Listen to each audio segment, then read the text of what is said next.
आदाब वर्ज महा तुहाडी होस्ट नीलम कौर ते मैं TV84 ਦੇ ਸਾਰੇ ਦਰਸ਼ਕਾਂ ਤੇ ਸਰੋਤਿਆਂ ਨੂੰ ਜੀ ਆਇਆਂ ਕਹਿੰਦੀ ਆ ਪ੍ਰੋਗਰਾਮ ਸੱਚੋ ਸੱਚ ਵਿੱਚ ਜਿਹੜੇ ਇਸ ਪ੍ਰੋਗਰਾਮ ਨਾਲ ਦੇਸ਼ਾਂ ਵਿਦੇਸ਼ਾਂ ਤੋਂ ਜੁੜ ਚੁੱਕੇ ਨੇ ਖਾਲਸਾ ਅਫੇਅਰ ਸੈਂਟਰ ਦੇ ਸੰਚਾਲਕ ਡਾਕਟਰ ਅਮਰਜੀਤ ਸਿੰਘ ਜੀ ਰੋਜ਼ਾਨਾ ਦੀ ਤਰ੍ਹਾਂ ਸਟੂਡੀਓ 'ਚ ਮੇਰੇ ਨਾਲ ਸ਼ਾਮਲ ਨੇ ਉਹਨਾਂ ਨਾਲ ਗੱਲਬਾਤ ਕਰਕੇ ਅੱਜ ਦੇ ਇਸ਼ੂਜ਼ ਉੱਪਰ ਉਹਨਾਂ ਤੋਂ ਉਹਨਾਂ ਦਾ ਤਜਜ਼ੀਆ ਜਾਣਦੇ ਹਾਂ जी राज साहब वाहिगुरू जी का खालसा वाहिगुरू जी की फतेह। हाँ जी नीलम कौर जी तुहानू भी ते दुनिया भर च बैठे साडे बहुत ही प्यारे सोहने सियाणे TV84 दे व्यूअर्स नू भी वाहिगुरू जी का खालसा वाहिगुरू जी की फतेह ते साडे बहुत ही प्यारे मुसलमान भैणां भरावां नू अस्सलाम वालेकुम। जी राज साहब जी आनू प्रोग्राम सच्चो सच विच बहुत शुक्रिया जी राज साहब अज 9 दिसंबर 2021 26 मगर नानक शाही संमत 553 ਦਾ ਦਿਨ ਹੈ ਤੇ ਰਾਜ ਸਾਹਿਬ ਪ੍ਰੋਗਰਾਮ ਸ਼ੁਰੂ ਕਰਨ ਤੋਂ ਪਹਿਲਾਂ ਅਸੀਂ ਆਪਣੇ ਦਰਸ਼ਕਾਂ ਤੇ ਸਰੋਤਿਆਂ ਨੂੰ ਹਮੇਸ਼ਾ ਤਰ੍ਹਾਂ ਦੱਸਦੇ ਵਿਊਅਰਸ ਜੇ ਤੁਸੀਂ ਹੱਕ ਕੇ ਸੱਚ ਇਨਸਾਫ ਤੇ ਪੈਰਾ ਦਿੰਦਾ ਇੱਕੋ ਇੱਕ ਚੈਨਲ TV84 ਨੂੰ ਦੇਖਣਾ ਚਾਹੁੰਦੇ ਹੋ ਤਾਂ ਤੁਸੀਂ ਦੇਖ ਸਕਦੇ ਹੋ ਸਪੈਕਟਰਮ ਕੇਬਲ ਆਰਸੀਐਨ ਕੇਬਲ ਬੈਲਫਾਲ ਕੇਬਲ ਕੈਨੇਡਾ roku ਚਾਦੂ ਬਾਕਸ ਸ਼ਾਵਾ ਫੇਸਬੁੱਕ TV84 ਦੇ ਐਪ ਰਾਹੀਂ online streaming and IP box ਤੇ ਤੁਸੀਂ TV84 ਨੂੰ ਦੇਖ ਸਕਦੇ ਹੋ ਵਿਊਅਰਸ ਜੇ ਤੁਸੀਂ TV84 ਨਾਲ ਜੋ ਪ੍ਰੋਗਰਾਮ ਸੱਚੋ ਸੱਚ ਨਾਲ ਫੇਸਬੁੱਕ ਰਾਹੀਂ ਜੁੜੇ ਹੋ ਤਾਂ ਇਸ ਨੂੰ ਵੱਧ ਤੋਂ ਵੱਧ ਲਾਈਕ ਕਰੋ ਤੇ ਸ਼ੇਅਰ ਕਰੋ ਅਤੇ ਨਾਲ ਹੀ YouTube ਤੇ ਸਬਸਕ੍ਰਾਈਬ ਵੀ ਕਰੋ ਇਹ ਵੀ ਦੱਸ ਦੇ ਕਿ ਤੁਸੀਂ TV84 ਦੀ ਐਪ ਨੂੰ ਐਂਡਰੋਇਡ ਐਂਡ ਐਪ ਸਟੋਰ ਤੇ ਡਾਊਨਲੋਡ ਕਰਕੇ ਜੋ TV84 ਦੀ ਲਾਈਵ ਸਟ੍ਰੀਮ ਹੈ ਉਸ ਨੂੰ ਤੁਸੀਂ 24 ਆਵਰਸ ਦੇਖ ਸਕਦੇ ਹੋ ਵਿਊਅਰਸ ਹੁਣ ਅਸੀਂ ਆਪਣੇ ਪ੍ਰੋਗਰਾਮ ਦੀ ਸ਼ੁਰੂਆਤ ਦੇ ਵਿੱਚ ਆਪਾਂ ਤੁਹਾਨੂੰ ਦੱਸ ਦਈਏ ਕਿ ਅੱਜ ਦੇ ਪ੍ਰੋਗਰਾਮ ਸੱਚੋ ਸੱਚ ਨੂੰ ਸਪਾਂਸਰ ਕੀਤਾ ਗਿਆ ਹੈ ਕਲੀਵਲੈਂਡ ਓਹਾਇਓ ਤੋਂ ਵੀਰ ਰਾਜਵਿੰਦਰ ਸਿੰਘ ਜੀ ਹੋਰਾਂ ਵੱਲੋਂ ਸੋ ਇਹਨਾਂ ਨੇ TV84 ਦੇ ਦਰਸ਼ਕਾਂ ਨੂੰ ਸੁਨੇਹਾ ਦਿੱਤਾ ਹੈ ਕਿ ਭਾਰਤ ਵਿੱਚ ਘੱਟ ਗਿਣਤੀਆਂ ਖਿਲਾਫ ਜਿਹੜਾ ਬਣ ਰਿਹਾ ਮਾਹੌਲ ਸਾਡੇ ਲਈ ਚਿੰਤਾ ਦਾ ਵਿਸ਼ਾ ਹੈ ਜੇ ਅਜੇ ਵੀ ਅਸੀਂ ਅਵੇਸਲੇ ਰਹਿ ਗਏ ਤਾਂ ਸਮਾਂ ਸਾਨੂੰ ਕਦੇ ਮੁਆਫ ਨਹੀਂ ਕਰੇਗਾ ਔਰ ਅਸੀਂ ਆਪਣੀ ਜ਼ਿੰਮੇਵਾਰੀ ਸਮਝੀਏ ਤੇ ਪੰਥਕ ਕਾਰਜਾਂ ਵਿੱਚ ਹਰ ਤਰੀਕੇ ਦਾ ਯੋਗਦਾਨ ਪਾਈਏ ਔਰ ਘੱਟੋ ਘੱਟ ਆਪਣਾ ਦਸਵੰਧ ਕੱਢੀਏ ਤੇ TV84 ਜੇ ਅਦਾਰਿਆਂ ਦੇ ਹੱਥ ਮਜ਼ਬੂਤ ਕਰੀਏ ਸੋ ਵਾਹਿਗੁਰੂ ਚੜ੍ਹਦੀ ਕਲਾ ਬਖਸ਼ਣ ਕੌਮ ਨੂੰ ਸੋ ਆਜ਼ਾਦੀ ਬਖਸ਼ਣ ਔਰ ਦੀ ਸਪਾਂਸਰਸ਼ਿਪ ਲਈ ਅਸੀਂ ਵੀਰ ਰਾਜਵਿੰਦਰ ਸਿੰਘ ਜੀ ਹੋਰਾਂ ਦਾ ਤਹਿ ਦਿਲ ਤੋਂ ਸ਼ੁਕਰੀਆ ਅਦਾ ਕਰਦੇ ਹਾਂ ਔਰ ਤੁਹਾਨੂੰ ਵੀ ਅਪੀਲ ਤੇ ਬੇਨਤੀ ਕਰਦੇ ਹਾਂ ਕਿ ਤੁਸੀਂ ਵੀ ਪ੍ਰੋਗਰਾਮ ਸੱਚੋ ਸੱਚ ਨੂੰ ਵੱਧ ਤੋਂ ਵੱਧ ਸਪਾਂਸਰ ਕਰੋ ਸਪਾਂਸਰਸ਼ਿਪ ਲਈ ਤੁਸੀਂ ਸਾਨੂੰ ਕਾਲ ਕਰ ਸਕਦੇ ਹੋ ਸਾਡੇ ਫੋਨ ਨੰਬਰ ਤੇ 5166191984 ਸੇਮ ਨੰਬਰ ਤੇ WhatsApp ਕਰ ਸਕਦੇ ਹੋ ਤੁਸੀਂ ਸਾਨੂੰ ਈਮੇਲ ਵੀ ਕਰ ਸਕਦੇ ਹੋ info@tv84.tv ਤੇ ਸੋ ਵਿਊਅਰਸ ਪਹਿਲੇ ਸੈਗਮੈਂਟ ਦੇ ਵਿੱਚ ਆਪਾਂ ਗੱਲਬਾਤ ਕਰਨ ਜਾ ਰਹੇ ਹਾਂ ਕਿ ਜਿਸ ਦਿੱਲੀ ਵਿੱਚ ਇੱਕ ਪਾਸੇ ਜਿਹੜੇ ਜਨਰਲ ਵਿਪਨ ਰਾਵਤ ਦੇ ਮਾਰੇ ਜਾਣ ਤੇ ਵੈਨ ਪਾਏ ਜਾ ਰਹੇ ਨੇ ਔਰ ਉੱਥੇ ਦੂਸਰੇ ਪਾਸੇ ਦਿੱਲੀ ਦੀ ਤਿਹਾੜ ਜੇਲ੍ਹ ਵਿੱਚ ਕੈਦ ਸਿੰਘਾਂ ਨੂੰ ਇੱਕ ਇੱਕ ਕਰਕੇ ਜੇਲ੍ਹ ਅਧਿਕਾਰੀਆਂ ਵੱਲੋਂ ਟਾਰਚਰ ਕਰਕੇ ਮਾਰਿਆ ਜਾ ਰਿਹਾ ਹੈ ਸੋ ਇਹੋ ਜਿਹੇ ਕਤਲਾਂ ਨੂੰ ਖੁਦਕੁਸ਼ੀਆਂ ਦੱਸ ਕੇ ਕਵਰ ਅਪ ਕੀਤਾ ਜਾ ਰਿਹਾ ਹੈ ਔਰ ਜੇਲ੍ਹ ਅਧਿਕਾਰੀਆਂ ਵੱਲੋਂ ਕੀਤੇ ਜਾ ਰਹੇ ਸਿੱਖ ਕੈਦੀਆਂ ਦੇ ਕਤਲਾਂ ਦੀ ਲਿਸਟ ਵਿੱਚ ਅੱਜ ਮਨਪ੍ਰੀਤ ਸਿੰਘ ਵੀ ਸ਼ਾਮਲ ਹੋ ਗਏ ਹਨ ਸੋ ਨਾ ਸਿਰਫ ਮਨਪ੍ਰੀਤ ਸਿੰਘ ਨੂੰ ਤਸ਼ੱਦਦ ਕਰਕੇ ਮਾਰਿਆ ਗਿਆ ਹੈ ਬਲਕਿ ਉਸ ਦੇ ਕੇਸ ਅਤੇ ਦਾੜੀ ਕੱਟ ਕੇ ਸਿੱਖੀ ਦੀ ਤੋਹੀਨ ਵੀ ਕੀਤੀ ਗਈ ਸੋ ਇਸ ਬਾਰੇ ਆਪਾਂ ਗੱਲਬਾਤ ਕਰਨ ਜਾ ਰਹੇ ਹਾਂ ਸੋ ਅਸੀਂ ਚਾਹਾਂਗੇ ਕਿ ਤੁਸੀਂ ਇਸੇ ਤਰ੍ਹਾਂ ਬਣੇ ਰਹਿਣਾ ਦੇਖਣ ਸੁਣ ਲਈ ਤੁਹਾਡਾ ਸਭ ਦਾ ਬਹੁਤ ਬਹੁਤ ਸ਼ੁਕਰੀਆ ਜੀ ਰਾਜ ਸਾਹਿਬ ਕੀ ਵਿਚਾਰਾਂ ਨੇ ਦੇਖੋ ਸਭ ਤੋਂ ਪਹਿਲਾਂ ਤਾਂ ਅੱਜ ਦੇ ਪ੍ਰੋਗਰਾਮ ਨੂੰ ਸਪਾਂਸਰ ਕਰਨ ਲਈ ਅਸੀਂ ਵੀਰ ਰਾਜਵਿੰਦਰ ਸਿੰਘ ਕਲੀਵਲੈਂਡ ਓਹਾਇਓ ਜੀ ਉਹਨਾਂ ਦਾ ਬਹੁਤ ਸ਼ੁਕਰੀਆ ਅਦਾ ਕਰਦੇ ਹਾਂ ਜਿਹੜੇ ਵੀਰ ਸਾਡੇ ਲਗਾਤਾਰਤਾ ਦੇ ਨਾਲ ਦਰਸ਼ਕ ਨੇ ਕੋਈ ਉਹਨਾਂ ਨਾਲ ਸਾਡਾ ਵੈਸੇ ਨਿੱਜੀ ਸੰਬੰਧ ਨਹੀਂ ਲੇਕਿਨ ਉਹ TV84 ਦੀ ਕਾਰਗੁਜ਼ਾਰੀ ਨੂੰ ਦੇਖ ਕੇ ਆਪਣੇ ਅੰਦਰਲੇ ਪੰਥ ਪਿਆਰ ਦੀ ਬਦੌਲਤ TV84 ਦੇ ਸਟਰੋਂਗ ਸਪੋਰਟਰ ਬਣੇ ਨੇ ਰਾਜਵਿੰਦਰ ਸਿੰਘ ਉਹਨਾਂ ਚੋਂ ਇੱਕ ਨੇ ਜਦੋਂ ਅਸੀਂ ਅਪੀਲ ਵੀ ਕਰ ਰਹੇ ਹੁੰਦੇ ਹਾਂ ਔਰ ਉਹਨਾਂ ਦੇ ਰੈਗੂਲਰ ਮੈਸੇਜ ਵੀ YouTube ਤੇ ਹੁੰਦੇ ਨੇ ਔਰ ਜਦੋਂ ਦਸਵੰਧ ਨੈਟਵਰਕ ਦੀ ਗੱਲ ਵੀ ਚੱਲੀ ਕਿ ਭਾਈ ਕੰਟਰੀਬਿਊਟ ਕਰੋ ਇਸ ਹਫਤੇ ਦੇ ਵਿੱਚ ਸੋ ਸਭ ਤੋਂ ਪਹਿਲਿਆਂ ਚ ਉਹਨਾਂ ਨੇ ਖੁਦ ਇਹ ਲਿਖਿਆ ਸੀ ਕਿ ਮੈਨੂੰ ਇਸ ਦੇ ਵਿੱਚ ਸ਼ਾਮਲ ਕਰੋ ਔਰ ਅਸੀਂ ਸਮਝਦੇ ਹਾਂ ਕਿ ਇਹੋ ਜਿਹੇ ਵੀਰ ਸਾਡਾ ਵੱਡਮੁੱਲਾ ਸਰਮਾਇਆ ਨੇ ਔਰ ਸਾਨੂੰ ਇਸ ਗੱਲ ਦਾ ਫਖਰ ਹੈ ਕਿ ਜਿੱਥੇ ਇੱਕ ਪਾਸੇ ਲੋਕ ਰਿਸੋਰਸਫੁਲ ਜਿਹੜੇ ਲੋਕ ਨੇ ਵੱਡੇ ਵੱਡੇ ਕਾਮਯਾਬ ਜਿਨ੍ਹਾਂ ਲਈ ਮੈਂ ਅਕਸਰ ਧਨਾੜ ਲਫ਼ਜ਼ ਇਸਤੇਮਾਲ ਕਰਦਾ ਹਾਲਾਂਕਿ ਇਸ ਦਾ ਮਤਲਬ ਇਹ ਨਹੀਂ ਲੈਣਾ ਚਾਹੀਦਾ ਕਿ ਜਿਹਦੇ ਕੋਲ ਧਨ ਹੈ ਸਾਰੇ ਇਸ ਕਿਸਮ ਦੇ ਹੁੰਦੇ ਨੇ ਪਰ ਇੱਕ ਮੈਂਟੈਲਿਟੀ ਬਣ ਜਾਂਦੀ ਹੈ ਔਰ ਇਸ ਨੂੰ ਗੁਰੂ ਸਾਹਿਬ ਨੇ ਇਹ ਡਿਸਕ੍ਰਾਈਬ ਕੀਤਾ ਹੋਇਆ ਹੈ ਕਿ ਮਾਇਆ ਧਾਰੀ ਅਤ ਅੰਨਾ ਬੋਲਾ ਕਿਉਂਕਿ ਇੱਕ ਉਹ ਨੇ ਜਿਨ੍ਹਾਂ ਦੇ ਲਈ ਦੌਲਤ ਗੁਜ਼ਰਾਨ ਹੈ ਉਹਨਾਂ ਦੇ ਕੋਲ ਲੱਖਾਂ ਡਾਲਰ ਵੀ ਆਣਗੇ ਉਹ ਦੌਲਤ ਨੂੰ ਗੁਜ਼ਰਾਨ ਸਮਝ ਕੇ ਆਪਣੇ ਦਸਵੰਧ ਨੂੰ ਕੱਢਦੇ ਆ, ਨੇਕ ਨੀਤੀ ਦੇ ਨਾਲ ਆਪਣੀ ਚੰਗੀ ਜ਼ਿੰਦਗੀ ਬਸਰ ਕਰਨਗੇ। ਪਰ ਇੱਕ ਉਹ ਕਲਾਸ ਹੈ ਜਿਨ੍ਹਾਂ ਨੂੰ ਮਾਇਆ ਦਾ ਗਰੂਰ ਚੜ੍ਹਦਾ, ਜਿਹੜੇ ਦੌਲਤ ਗੁਜ਼ਰਾਨ ਨਹੀਂ ਸਮਝਦੇ, ਉਹ ਫਿਰ ਉਸ ਵਾਂਗ ਹੋ ਜਾਂਦੇ ਨੇ। ਅੱਜ ਜਿਵੇਂ ਵੀਰ ਹਰਪ੍ਰੀਤ ਸਿੰਘ ਟਰਾਂਟੋ ਤੋਂ, ਉਹਨਾਂ ਨੇ ਬੜੇ 4-5 ਖੂਬਸੂਰਤ ਲਫ਼ਜ਼ ਲਿਖੇ ਹੋਏ ਸੀ ਕਿ ਪਹਿਲਾਂ ਮਾਇਆ ਮੋਹੰਦੀ ਹੈ, ਫਿਰ ਪਸਮਾਨਦੀ ਹੈ, ਫਿਰ ਫਾਂਦੀ ਹੈ, ਫਿਰ ਉਹਦੇ ਚ ਅੰਨਾ ਕਰਦੀ ਹੈ, ਫਿਰ ਮਾਰਦੀ ਹੈ। ਸੋ ਜਦੋਂ ਕੋਈ ਅੰਨਾ ਹੋ ਜਾਂਦਾ ਤਾਂ ਹੀ ਪਹਿਲਾਂ, ਔਰ ਠੀਕ ਹੈ ਕਿ ਵੀ ਪਹਿਲਾਂ ਉਹ ਪਸਮਾਣਾ, ਮੋਹਣਾ, ਫਸਾਣਾ, ਲੁਭਾਣਾ, ਇਹ ਵੀ ਲਫ਼ਜ਼ ਉਹਨਾਂ ਨੇ 5-6 ਇਸਤੇਮਾਲ ਕੀਤੇ। ਮੈਂ ਕਿਹਾ ਕਿ ਵੀ ਇਹ ਬਿਊਟੀਫੁਲ ਡਿਸਕ੍ਰਿਪਸ਼ਨ ਹੈ, ਕਿਉਂਕਿ ਇਹ ਨਹੀਂ ਹੈ ਕਿ ਸਿੱਖੀ ਨੇ ਜਿਹੜਾ ਚੰਗੇ ਜੀਵਨ ਨੂੰ ਜਿਉਣ ਤੋਂ ਵਰਜਿਆ, ਜਾਂ ਇਹ ਕਿਹਾ ਕਿ ਵੀ ਜਿਨ੍ਹਾਂ ਦੇ ਕੋਲ ਧਨ ਹੈ ਉਹਨਾਂ ਦੇ ਲਈ ਰੱਬ ਦਾ ਦਰਵਾਜ਼ਾ ਨਹੀਂ ਖੁੱਲ ਸਕਦਾ। ਗੁਰੂ ਨਾਨਕ ਸਾਹਿਬ ਦਾ ਇਹ ਸ਼ਬਦ ਜਦੋਂ ਮੈਂ ਬਿਆਨਦਾ ਮੈਨੂੰ ਬਹੁਤ ਚੰਗਾ ਲੱਗਦਾ। ਇਹ ਆਲ ਟਾਈਮ ਹੈ ਕਿ ਦੌਲਤ ਦਾ ਕਿਸ ਹੱਦ ਤੱਕ ਤੁਹਾਡੀ ਜ਼ਿੰਦਗੀ ਦੇ ਵਿੱਚ ਦਖਲ ਹੋਣਾ ਚਾਹੀਦਾ ਹੈ। ਔਰ ਇਹ ਗੁਰੂ ਨਾਨਕ ਸਾਹਿਬ ਦਾ ਸ਼ਬਦ, ਮੋਤੀ ਤਾਂ ਮੰਦਰ ਉਸਰੈ, ਰਤਨੀ ਤਾਂ ਹੋਏ ਜੜਾਓ, ਕਸਤੂਰ ਕੁੰਗੂ ਅਗਰ ਚੰਦਨ ਲੀਪ ਆਵੈ ਚਾਓ, ਮਤ ਦੇਖ ਭੂਲਾ ਵਿਸਰੈ, ਤੇਰਾ ਚਿਤ ਨਾ ਆਵੈ ਨਾਉ।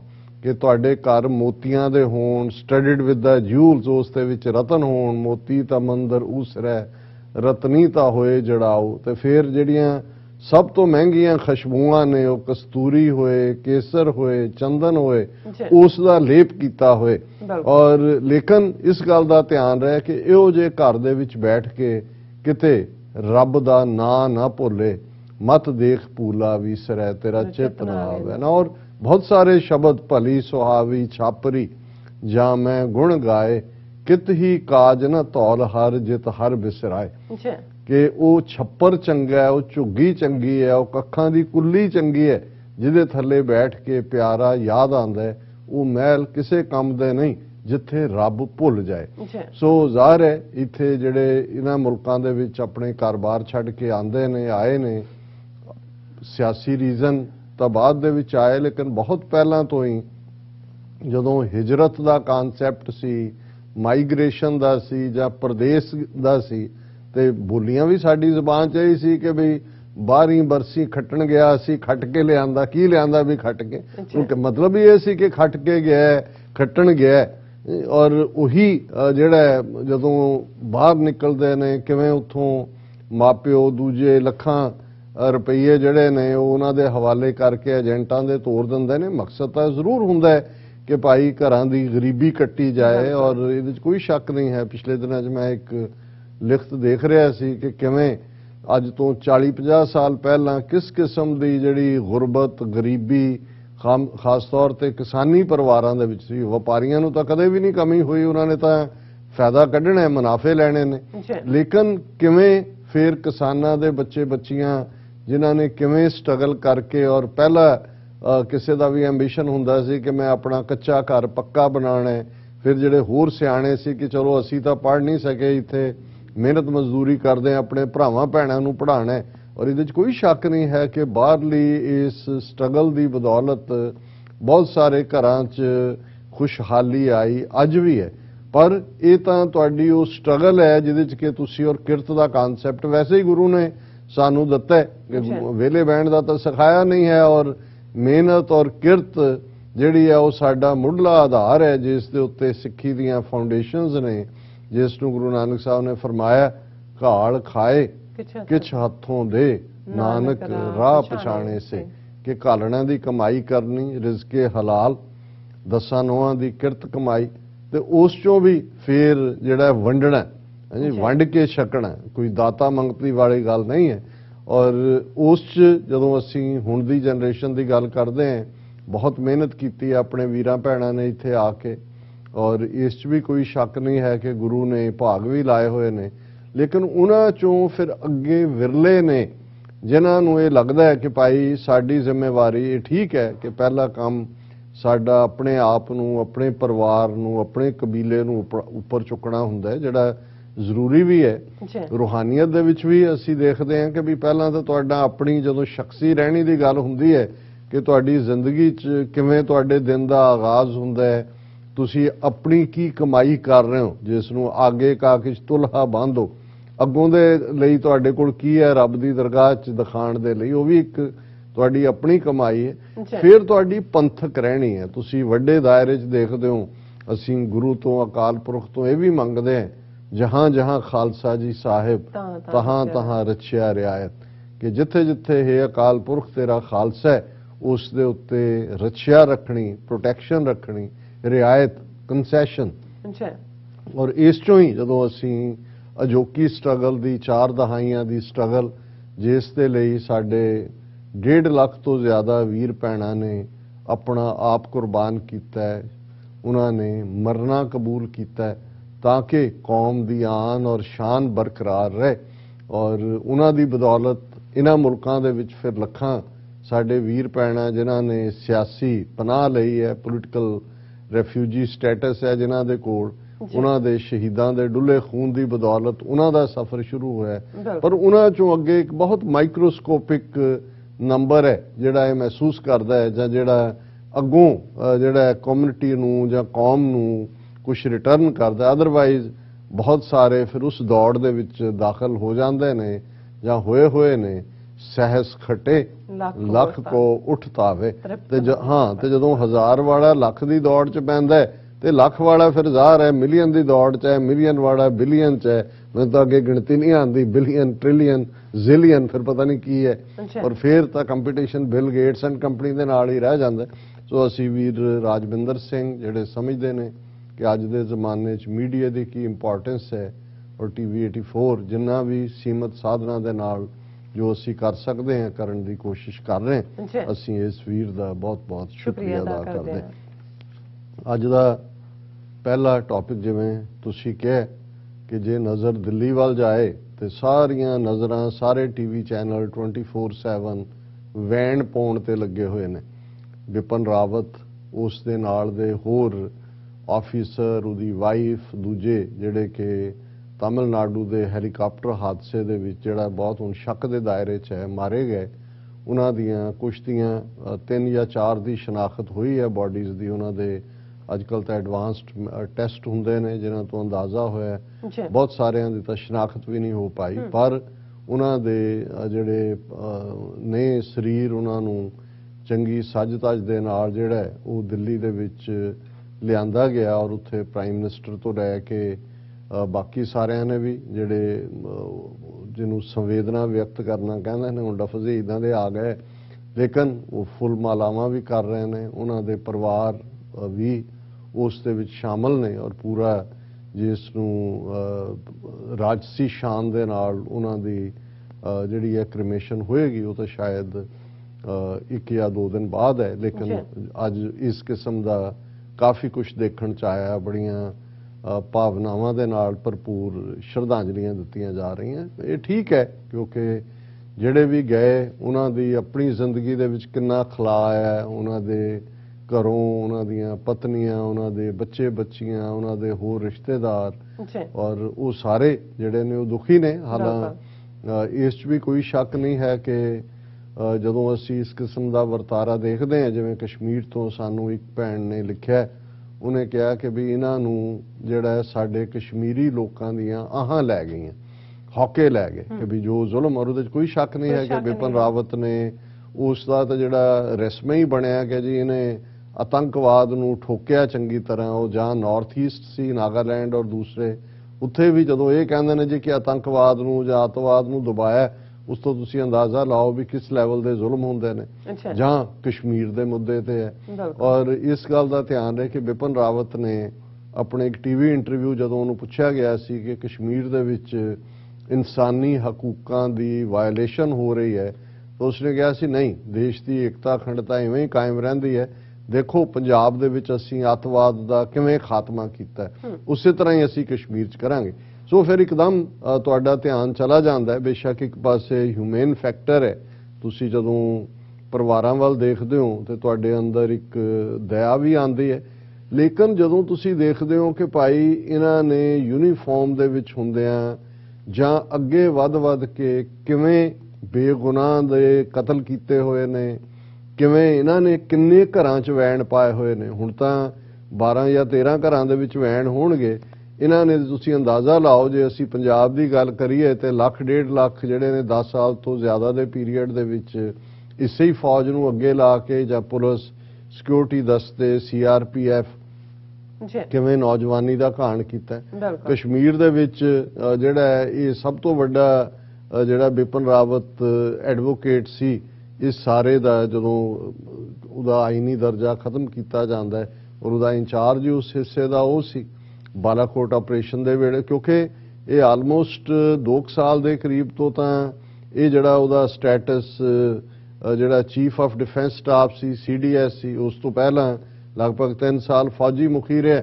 ਸੋ ਮੋਦੀ ਪੀਰੀਅਡ ਦੇ ਵਿੱਚ ਜੋ ਕੁਝ ਵੀ ਹੁੰਦਾ ਔਰ ਇਹ ਵੀ ਜਦੋਂ ਅਸੀਂ ਇਹ ਕਹਿੰਦੇ ਹਾਂ ਵੀ ਇੱਕ ਪਾਸੇ ਇਹ ਆਮ ਕੁਝ ਚੀਜ਼ਾਂ ਫੋਕਲੋਰ ਚ ਨੇ, ਜਦੋਂ ਕਿਸੇ ਨੂੰ ਤੁਸੀਂ ਕ੍ਰੀਮੇਟ ਕਰ ਰਹੇ ਹੁੰਦੇ ਹੋ ਤੇ ਜੇ ਮੀਂਹ ਪੈ ਜਾਏ ਆਂਦੇ ਜਾਂ ਜਾਂਦੇ ਜਾਂ ਉਸ ਦਿਨ ਤੇ ਅਕਸਰ ਲੋਕ ਕਹਿੰਦੇ ਸੀ ਕਿ ਦੇਖੋ ਅਸਮਾਨ ਵੀ ਰੋ ਰਿਹਾ ਕਿ ਅਸਮਾਨ ਵੀ ਰੋ ਰਿਹਾ ਹੈ ਕਿ ਭਾਈ ਇਹ ਨੇਕ ਬੰਦਾ ਸੀ, ਇਹਨੂੰ ਇੱਕ ਚੰਗਾ ਸ਼ਗਨ ਮੰਨਿਆ ਜਾਂਦਾ। ਪਰ ਮੈਂ ਸਮਝਦਾ ਹਾਂ ਵੀ ਜਿਨ੍ਹਾਂ ਦੀ ਸਾਰੀ ਜ਼ਿੰਦਗੀ ਦੂਸਰਿਆਂ ਦੇ ਘਰਾਂ 'ਚ ਵੈਣ ਪਾਉਣ ਦੀ ਹੁੰਦੀ ਹੈ, ਜਦੋਂ ਉਹਨਾਂ ਦੇ ਆਪਣੇ ਵੀ ਵੈਣ ਪੈਂਦੇ ਨੇ ਉਹ ਇਸ ਗੱਲ ਨੂੰ ਵੀ ਯਕੀਨੀ ਬਣਾਉਂਦੇ ਨੇ ਕਿ ਹੋਰ ਉਹ ਵੈਣ ਪਾਉਣ। ਔਰ ਅਸੀਂ ਗੱਲ ਕਰ ਰਹੇ ਹਾਂ ਕਿ ਇੱਕ ਪਾਸੇ ਬਿਪਨ ਰਾਵਤ ਔਰ ਉਹਨਾਂ ਦੇ ਨਾਲ ਜਿਹੜੇ ਬਾਕੀ ਆਫੀਸਰ ਜਿਨ੍ਹਾਂ 'ਚ ਇੱਕ ਬ੍ਰਿਗੇਡੀਅਰ ਇੱਕ ਲੈਫਟੀਨੈਂਟ ਕਰਨਲ ਲੈਂਸ ਨਾਇਕ ਉਹ ਨੇ, ਉਹਨਾਂ ਦੀ ਪਤਨੀ ਉਹ ਜਿਹੜੇ ਨੇ ਆਏ। ਦੂਸਰੇ ਪਾਸੇ ਦਿੱਲੀ ਦੀ ਤਿਹਾੜ ਜੇਲ੍ਹ ਦੇ ਵਿੱਚ ਇਸ ਗੱਲ ਦਾ ਧਿਆਨ ਰਿਹਾ ਕਿ ਕਿਵੇਂ ਬੜੀ ਚਲਾਕੀ ਦੇ ਨਾਲ ਜਿਹੜੀ ਜਦੋਂ ਕਿ ਇੱਕ ਪਾਸੇ ਕਨਸਟੀਟਿਊਸ਼ਨ ਦੇ ਵਿੱਚ ਲਾ ਐਂਡ ਆਰਡਰ ਕਾਨੂੰਨ ਵਿਵਸਥਾ ਇਹ ਸਟੇਟਾਂ ਦਾ ਮਾਮਲਾ ਹੈ, ਸਟੇਟਸ ਦੇ ਇਹਨੂੰ ਡੀਲ ਕਰਦੀਆਂ, ਪਰ ਜਦੋਂ ਤੁਸੀਂ ਇੰਨੀਆਂ ਕੁ ਏਜੰਸੀਆਂ ਦਿੱਲੀ 'ਚ ਬਣਾ ਲਈਆਂ ਨੇ, ਇੱਕ ਜ਼ਮਾਨਾ ਹੁੰਦਾ ਸੀ ਕਿ ਜੀ ਸੀਬੀਆਈ ਦੀ ਜਿਹੜੀ ਹੈ ਕੋਈ ਇਨਵੈਸਟੀਗੇਸ਼ਨ ਹੋਏ ਉਹ ਹੁੰਦਾ ਸੀ ਜੀ, ਹੁਣ ਸਟੇਟ ਦੇ ਹੱਥਾਂ 'ਚੋਂ ਨਿਕਲ ਕੇ ਇਨਕੁਆਇਰੀ ਸੀਬੀਆਈ ਕੋਲ ਚਲੀ ਗਈ।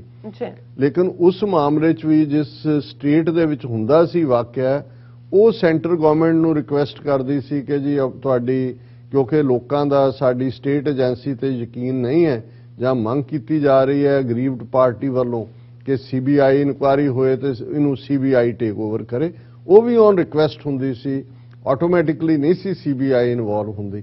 ਪਰ ਇਹਨਾਂ ਨੇ ਕਿਵੇਂ ਚਲਾਕੀ ਦੇ ਨਾਲ ਇਸ ਸਾਰੇ ਪੀਰੀਅਡ 'ਚ NIA ਵਰਗੀ ਸੰਸਥਾ ਨੈਸ਼ਨਲ ਇਨਵੈਸਟੀਗੇਟਿਵ ਏਜੰਸੀ ਔਰ ਉਹਨੂੰ ਦਹਿਸ਼ਤਗਰਦੀ ਨਾਲ ਜੋੜ ਕੇ ਕਿ ਜੀ ਜਿਹੜਾ ਡੇਂਜਰ ਦੇਸ਼ ਦੇ ਲਈ ਹੈ ਮੁਲਕ ਦੇ ਲਈ ਹੈ ਉਹਦੇ 'ਚ ਸਟੇਟ ਦਾ ਰੋਲ ਨਹੀਂ ਹੈ, NIA ਆਪਣੇ ਤੌਰ ਦੇ ਉੱਤੇ। ਔਰ ਕਿਉਂਕਿ law and order state subject ਸੀ, ਜੇ ਕੋਈ ਵਾਕਿਆ ਜਿਹਦੇ 'ਚ ਸੈਂਟਰਲ ਏਜੰਸੀ ਨੂੰ ਇਹ ਹੁੰਦਾ ਵੀ ਸੀ ਕਿ ਕੋਈ ਕਲਪਰੇਟ ਇਨਵੋਲਵ ਹੈ ਉਹ ਪਹਿਲਾਂ ਸਟੇਟ ਨੂੰ ਇਨਫੋਰਮ ਕਰਦੇ ਸੀ, ਫਿਰ ਸਟੇਟ ਪੁਲਿਸ ਨੂੰ ਨਾਲ ਲੈ ਕੇ ਜਾ ਕੇ ਉਹਨਾਂ ਦੀ ਮੌਜੂਦਗੀ ਦੇ ਵਿੱਚ ਜਿਹੜੀ ਹੈ ਪੁੱਛਗਿੱਛ ਕੀਤੀ ਜਾਂਦੀ ਸੀ ਔਰ ਗ੍ਰਿਫਤਾਰੀ ਸਟੇਟ ਕਰਦੀ ਸੀ। ਉਹ ਇੱਕ ਪੂਰਾ ਜਿਹੜਾ ਪ੍ਰੋਵੀਜ਼ਨ ਹੈ ਕਨਸਟੀਟਿਊਸ਼ਨ ਦਾ।